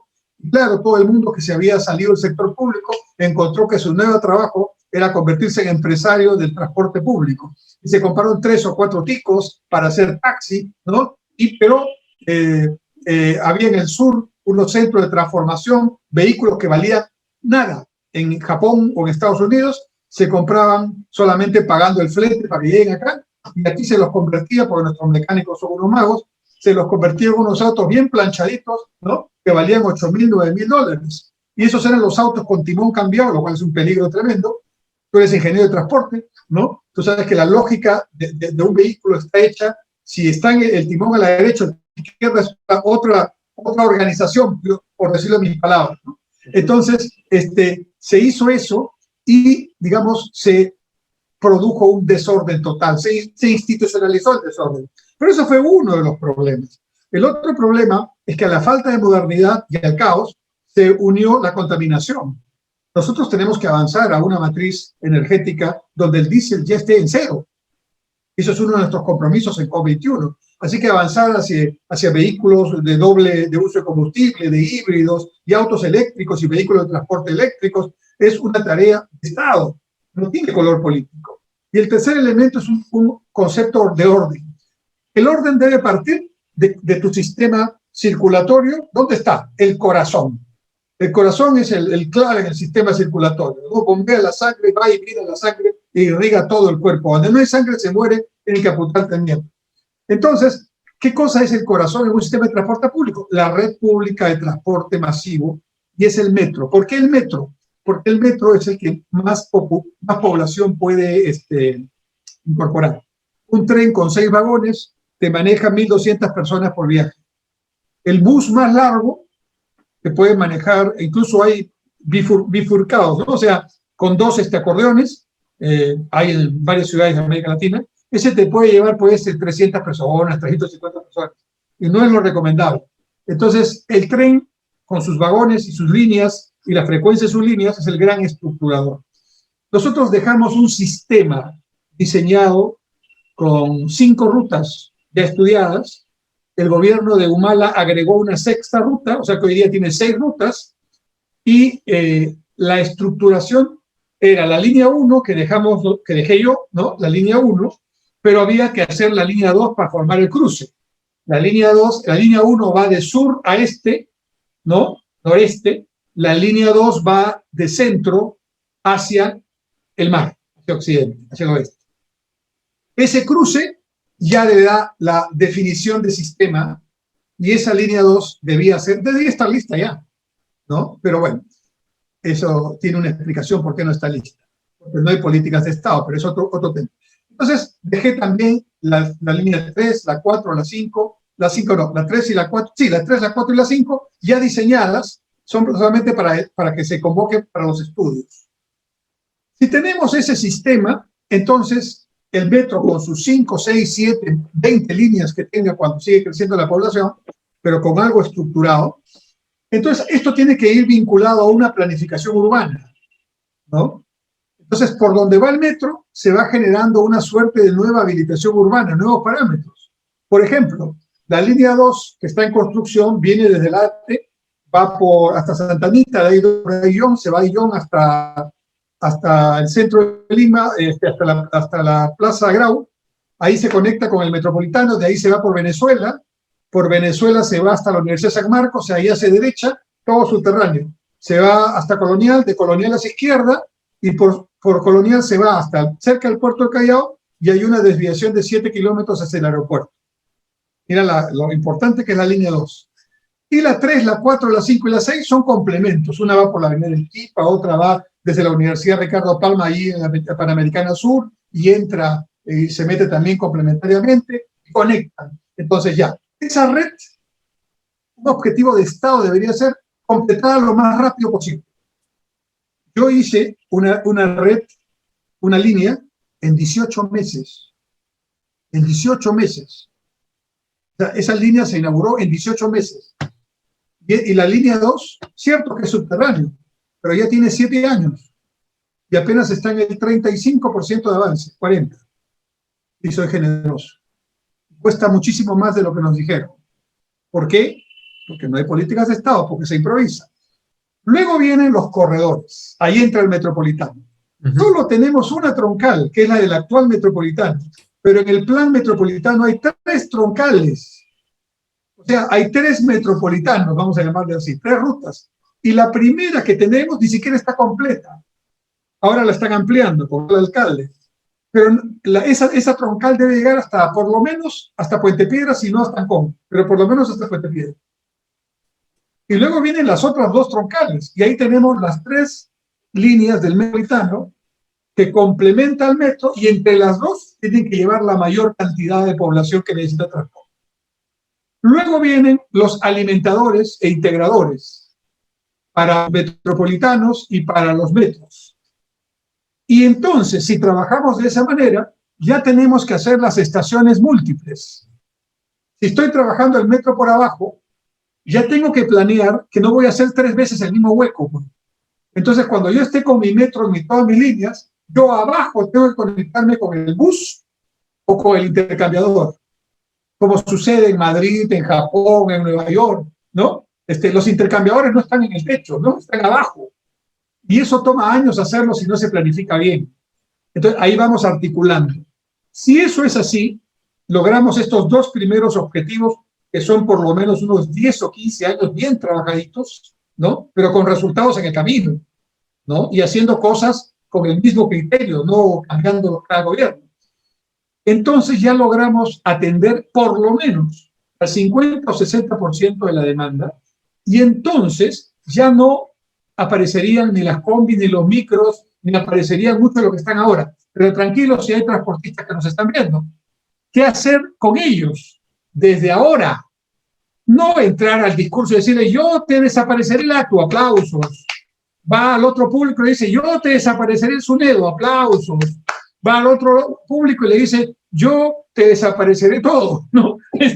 Y haciendo la broma, pero en realidad, tú has dicho, la palabra desactivar es probablemente, si alguien hiciera un análisis de los discursos del señor Castillo, la palabra más usada. Es muy crítico del gobierno de Fujimori, pero Fujimori lo usó una vez nomás para desactivar el Congreso. Pero él va a desactivar todo. Defensoría del Pueblo, Tribunal Constitucional, para empezar, ¿no? SUNEDU, DIGESA, DIGEMIT, SUNAFIL.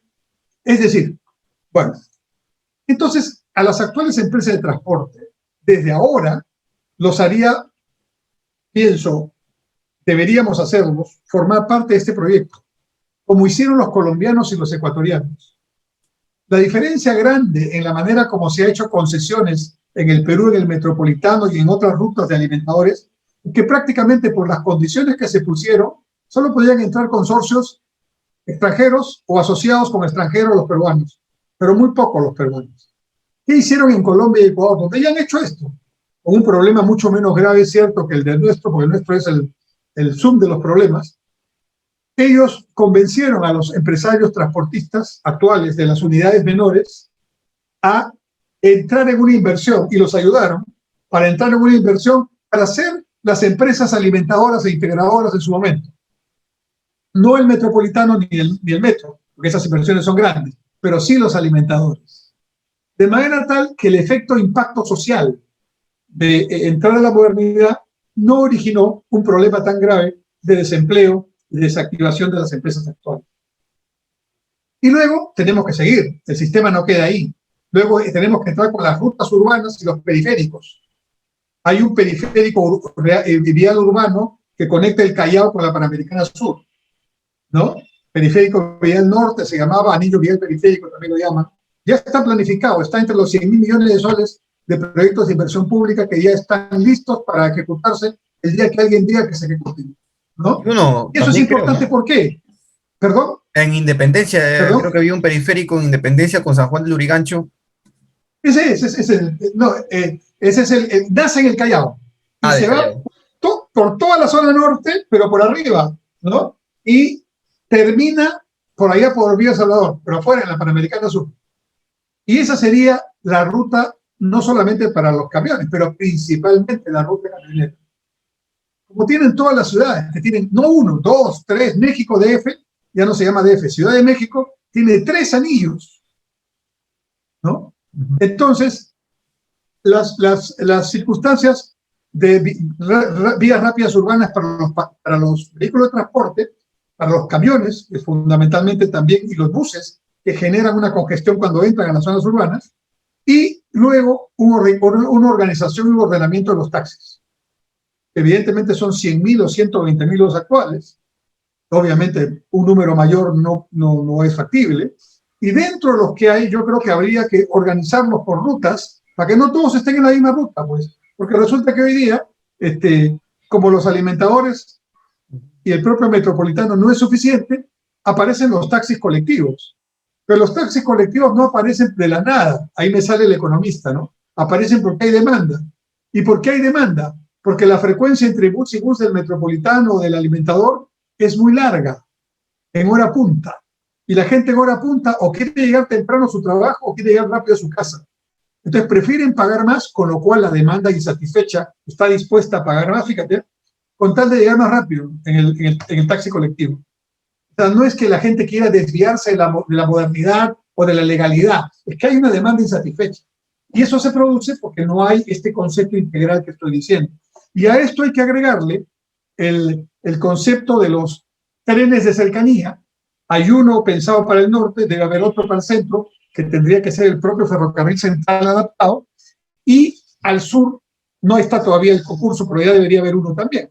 Entonces, ¿cuál es el concepto de tren de cercanía? Es el tren, como su nombre lo indica, que existe en todas las ciudades importantes del mundo, que trae a la población que viene a trabajar a la ciudad centro, al downtown, ¿no? Y en la noche se va a su casa. Pero su casa no es Puertepiedra, su casa es Huaral, ¿no? Su casa es Chilca, o su casa es incluso Cañete, o su casa es arriba Ricardo Palma. Y pueden tranquilamente, porque tienen los vehículos y las rutas, subirse a su tren de cercanía, empalmar en la estación combinada con el metro, con el metropolitano y llegar al punto de destino. Entonces, si hacemos esto y agregamos también las ciclovías, porque también las ciclovías tienen que estar, y también los mototaxis para subir a la zona del cerro, porque no hay vehículo que suba a la zona del cerro, donde viven muchos peruanos, tan ideal como el mototaxi. El mototaxi es para esas subidas. En Medellín no han inventado el mototaxi, pero en Medellín la población del cerro baja directamente con un funicular, ¿no? O sea, que directamente conecta con el metro de Medellín. Eso también se puede hacer en algunos lugares. Pero ya tú vas diseñando, para eso están los técnicos, para diseñar. Muy bien. Entonces, si eso hacemos, en 15 años bien trabajaditos, se pudiera hacer el 70% de lo que te estoy diciendo, y porque yo tengo una experiencia de haberlo hecho en poco tiempo, por eso digo eso. Y se podrían lograr 3 objetivos. Y aquí viene, con este ejemplo, mi crítica a quienes han hecho los planes de gobierno de los 18 partidos que han participado en las elecciones, incluidos los 2 que han quedado en segunda vuelta. Nadie ha hecho esto. Han puesto la carreta delante de los bueyes. Objetivo, que el transporte sea rápido. Ya, pero ¿cómo? ¿En qué tiempo? ¿Bajo qué características? ¿Con qué financiamiento? ¿No? No. Nada de eso hay en los planes. Estoy hablando de todos. Muy bien. Entonces, 3 objetivos. Primer objetivo, que ningún poblador de Lima y Callao tenga a menos de 1 kilómetro de su casa o de su trabajo un punto para meterse en la red. Este sería un objetivo estratégico. Tengo que diseñarlo para que se cumpla. O sea, desde mi casa, yo no tendría que tomar, como ahora toma un poblador de Villa El Salvador, que llega a la última estación del metro en Villa El Salvador, y se toma un mototaxi, que todavía le va a demorar 20 minutos hasta llegar a su casa, y el mototaxi le cuesta más que el pasaje del metro, de la línea 1. No puede ser, pues, porque falta esto. Entonces, que todos tengan 1 kilómetro, porque 1 kilómetro sí puedes caminar, ¿no? Y en todo caso te hace bien a la salud. Y para las personas con discapacidad podríamos buscar alguna alternativa. Pero 1 kilómetro como promedio de tu casa o de tu centro de labores para que te conectes al sistema multimodal. Segundo objetivo, que con una sola tarjeta yo pueda hacer mi combo. ¿Ya? ¿Cómo se hace eso?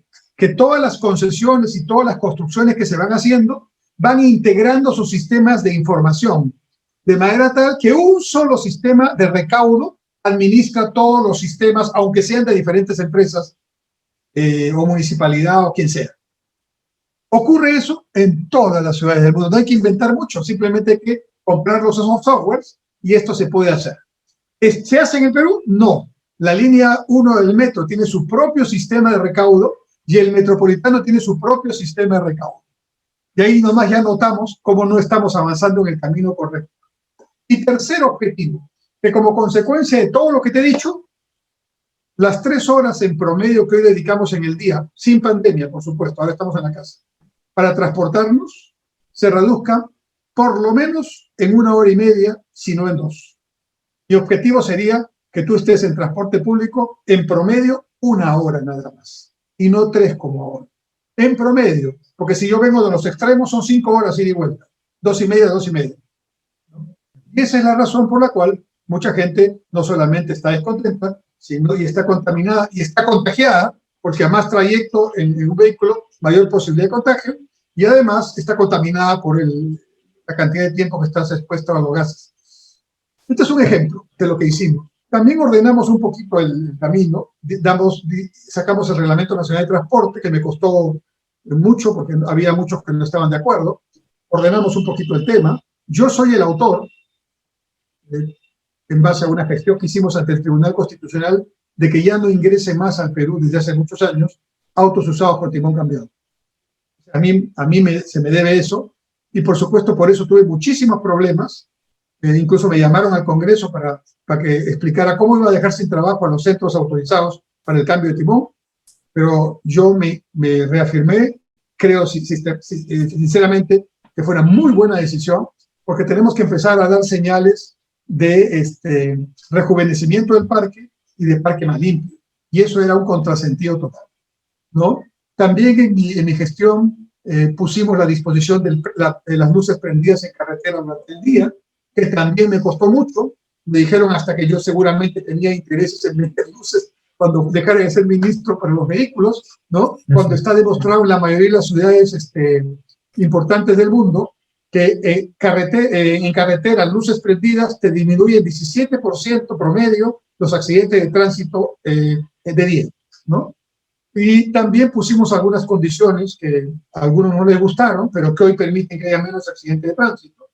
En nuestro reglamento salió el límite de los 90 kilómetros por hora en carretera para los vehículos o los buses que transportan pasajeros, ¿no? En nuestro reglamento está también la obligación del GPS para poder monitorear esos 90 kilómetros. Algunos se encuentran la forma de salirse del control, pero ya el control existe, ¿no? Y ya también la cultura va cambiando esas prácticas. En el reglamento que pusimos está la obligación de poner frenos ABS en los vehículos de transporte público y muchas otras cosas más. En mi época se hizo una campaña privada, porque esa no era estatal, era de los jóvenes y de los lugares donde se expendían bebidas alcohólicas, que se llamó el amigo elegido, ¿no? Y fue tan exitosa que logró que, sin que dijéramos ninguna, no usamos un sol de dinero para esa propaganda. Todo fue la propia iniciativa y sobre todo los jóvenes, que encontraron hasta gracioso distribuirse el rol de ser el elegido rotativamente para no tomar esa noche, mientras sus amigos sí lo hacían, pero no iban a manejar.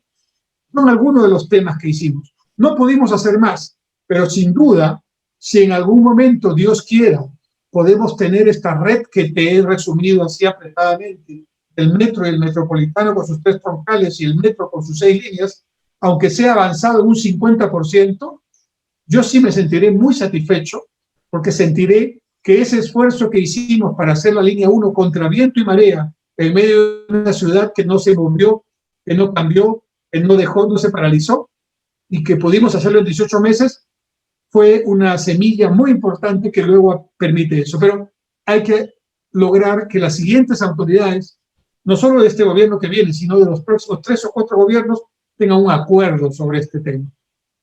Y trabajen coordinadamente con los transportistas, que no se peleen con ellos, que los hagan parte del plan para que ellos, sabiendo dónde van, con la certidumbre de ese apoyo, puedan participar en los futuros concursos para estos corredores alimentados. Muy bien, doctor.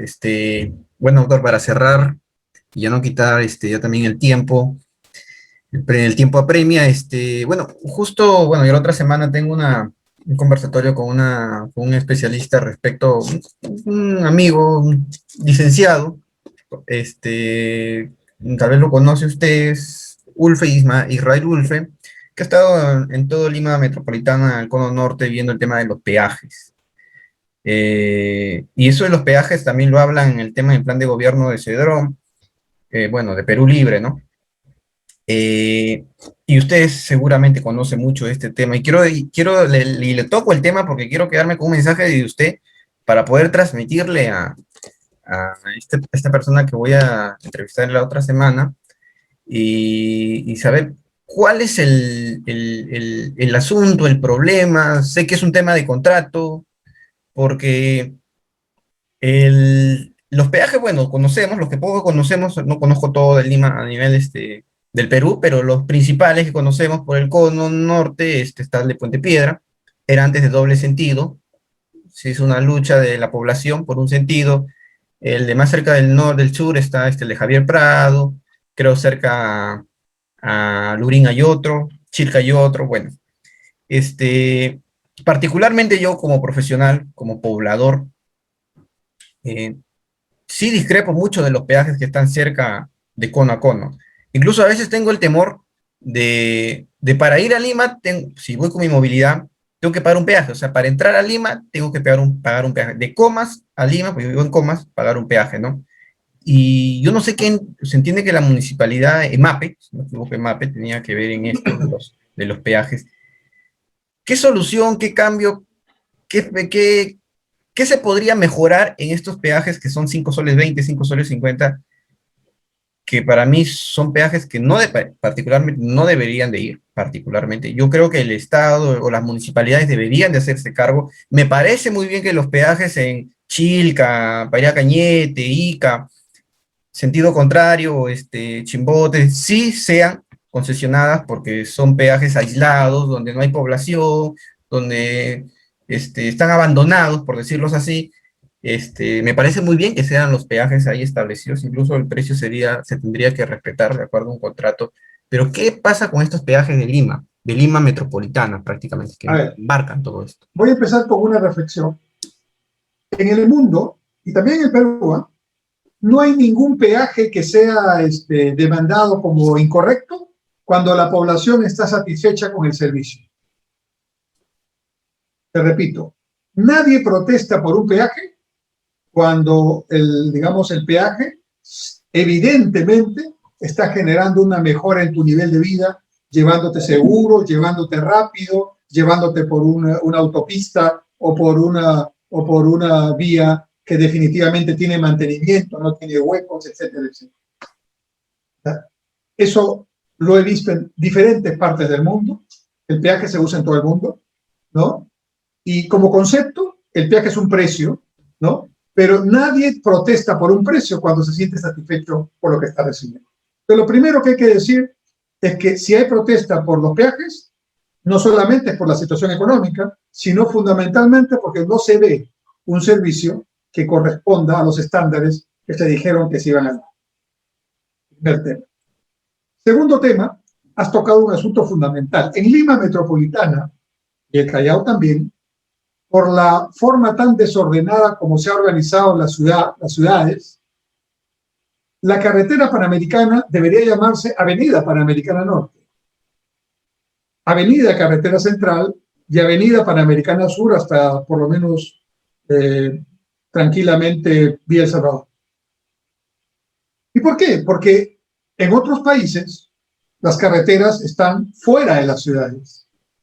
De aquí la ciudad se ha puesto, gracias a la benevolencia o la autorización de autoridades durante muchos gobiernos, y alcaldes sobre todo, carretera nueva, inmediatamente al costado creamos primero empresitas que empiezan a hacer de negocios, desde lavar carros hasta grifos, ¿no?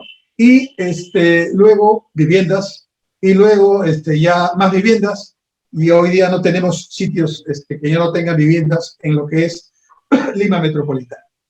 Entonces, también es un problema hablar de peajes en una ciudad que ha crecido tanto y tan desordenadamente, porque tú eres ingeniero. No hay tema que la ingeniería no pueda solucionar. No hay tema que la ingeniería no pueda solucionar. Si no, mira Holanda, que es un país que prácticamente no tiene territorio y le ha ganado no sé cuánto territorio más. Yo he estado en Singapur. Singapur es la mitad de Lima y viven 7 millones felices ahí. Y el aeropuerto está a un lado de la isla y el puerto al otro lado de la isla y las viviendas al otro lado de la isla. Y hay una zona que está reservada para el futuro de la isla. Planifican, no improvisan. ¿Sabes cada cuánto tiempo planifican los de Singapur? Cada 100 años. Recién han cumplido 50 años hace poco. Pues es totalmente al contrario. Aquí cada alcalde, ni siquiera cada gobierno, cada alcalde y a veces cada funcionario cambia de postura y todo es un tema de incertidumbre. Segundo tema, entonces, la forma tan poco planificada como ha crecido las ciudades, que han convertido las carreteras en avenidas. Sin embargo, yo te aseguro que cualquier usuario que va de aquí hasta Pisco por la autopista que existe ahora, paga con gusto su peaje. Porque no solamente es una linda autopista, segura, ancha, ¿no? Sino que además, por lo menos te ahorra entre 40 minutos y una hora de viaje. Y es realmente una diferencia sustantiva para quien trabaja, para quien tiene que llegar a una cita médica, o para alguien incluso que tiene que lograr algún objetivo educacional y otro. Bien, dichos estos asuntos, en los contratos que lamentablemente la Municipalidad de Lima hizo, y lo digo así porque es diferente al contrato que hemos hecho en el tren, en el metro. Voy a explicar la diferencia. En los contratos que hizo el municipio de Lima, básicamente con el señor Castañeda, que son los que explican estos temas, y en las adendas que se hizo con la señora alcaldesa, la señora Villarán, ¿no? En todos estos casos, unos y otros, siempre se consideró que estas concesiones eran autofinanciadas. Ahora, un paréntesis. ¿Qué significa una concesión? Una concesión es una infraestructura pública que se construye con una inversión privada, porque el Estado no tiene la plata o no tiene toda la plata para construir. Y entonces, el municipio de Lima no tiene toda la plata para construirla, entonces hace concesión y llama a la inversión privada. ¿Y cómo la inversión privada se repaga su inversión más alguna ganancia? Con lo que le da el municipio o el Estado nacional, o con el peaje, o con el tiempo de la concesión. Son los tres elementos que puede tener de ingreso, ¿no? ¿Cuánto me vas a dar tú si se va a subsidiar? Pero si es autofinanciado, no hay subsidio, entonces todo me lo da el peaje. Entonces, el gran error de los peajes de Lima Metropolitana del Callao que me estás preguntando, aparte de los dos problemas que he mencionado, es que se hicieron autofinanciados y nunca debieron ser autofinanciados. ¿Sabes por qué? Porque en ningún país del mundo el transporte público es autofinanciado.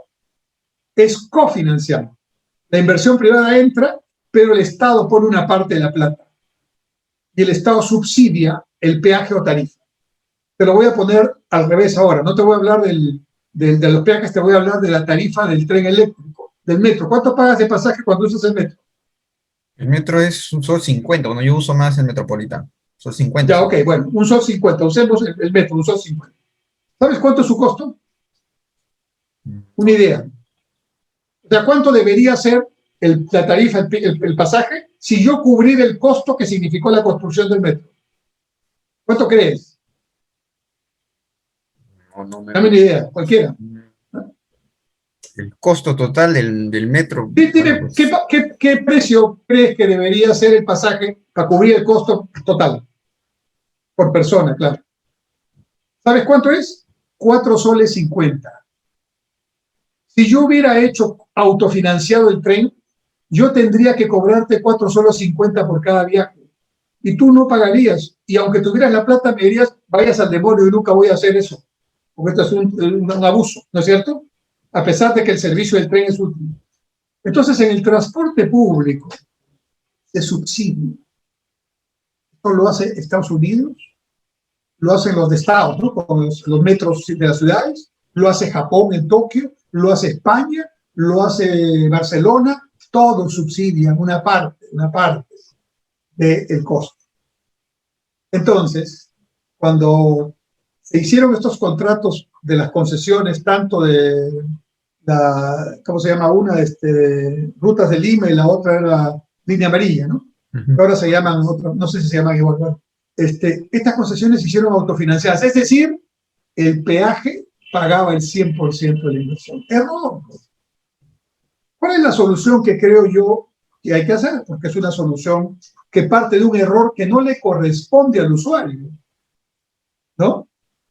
Yo creo que parte de lo que hay que hacer es que el Estado, municipal en este caso, pero con recursos del Estado nacional, porque al municipio no le va a alcanzar, tiene que subsidiar una parte de ese peaje. Así de sencillo.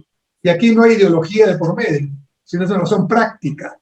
Si yo pago más de un sol 50, no me va a alcanzar con los niveles de ingreso que tiene el peruano promedio, que es para quien está dirigido ese transporte público. Entonces esa creo que es la solución. Y yo no lo he escuchado a nadie de los que protesta que tengan este concepto.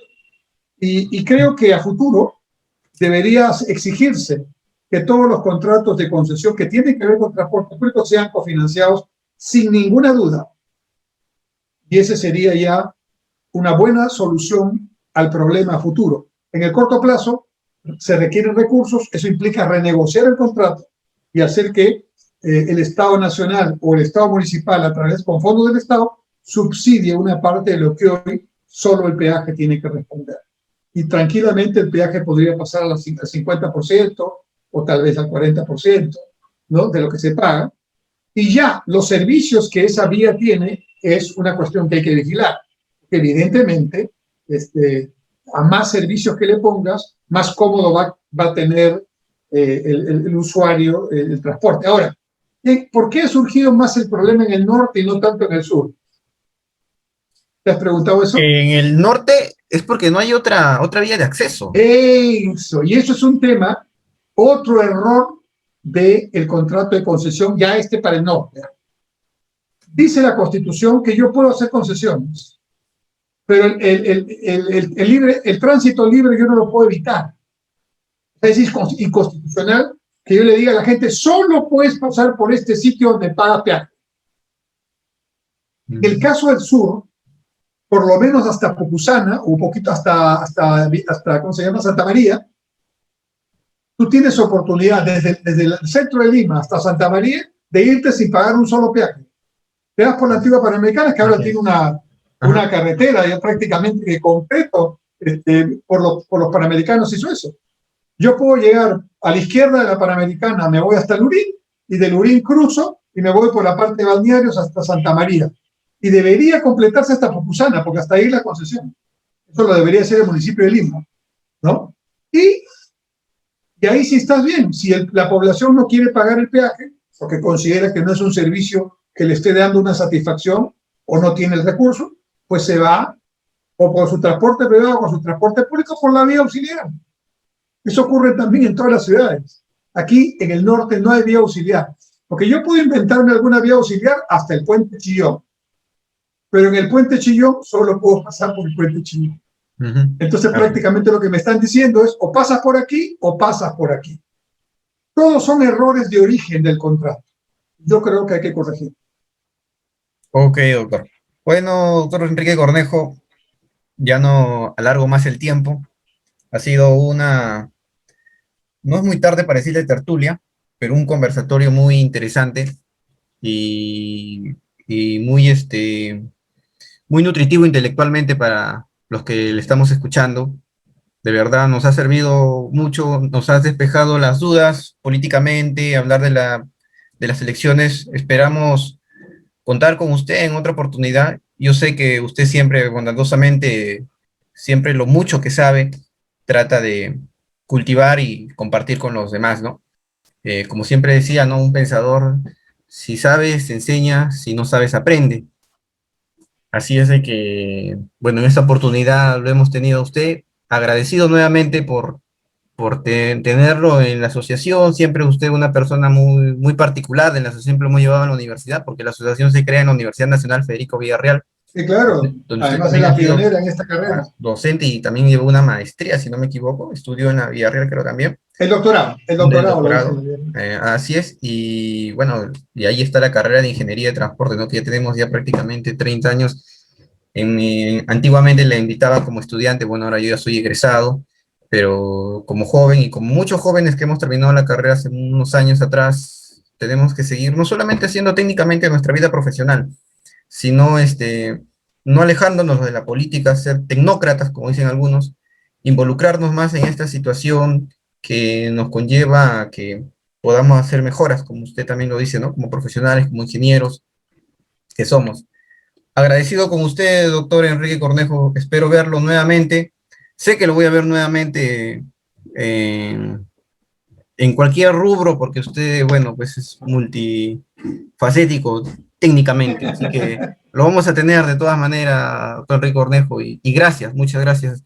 Muchas gracias, Andrés, por la invitación. Con mucho gusto, cuando quieras. Y a todos los que nos han estado viendo y escuchando, pues un saludo afectuoso y el deseo sincero de que tomemos la mejor decisión y que el Perú realmente, no solamente este 6 de junio, sino en adelante, revise un poco su propia historia, la actual, la reciente y la antigua, y realmente hagamos de nuestro país un proceso, un proyecto nacional diferente y ojalá consensuado, sin tanto discurso, sin tanto adjetivo, sin tanta polarización, y más bien concentrándonos en temas que aunque son un poquito técnicos, a veces un poquito tediosos, ¿no? Exigen algún tiempo para explicarlos, también es cierto que nos pueden llevar quizás en un futuro inmediato a tener mejores niveles de vida. Finalmente eso es lo que buscamos, ser felices y mejores niveles de vida. Y en el Perú nos lo merecemos. Muchas gracias. Gracias, doctor.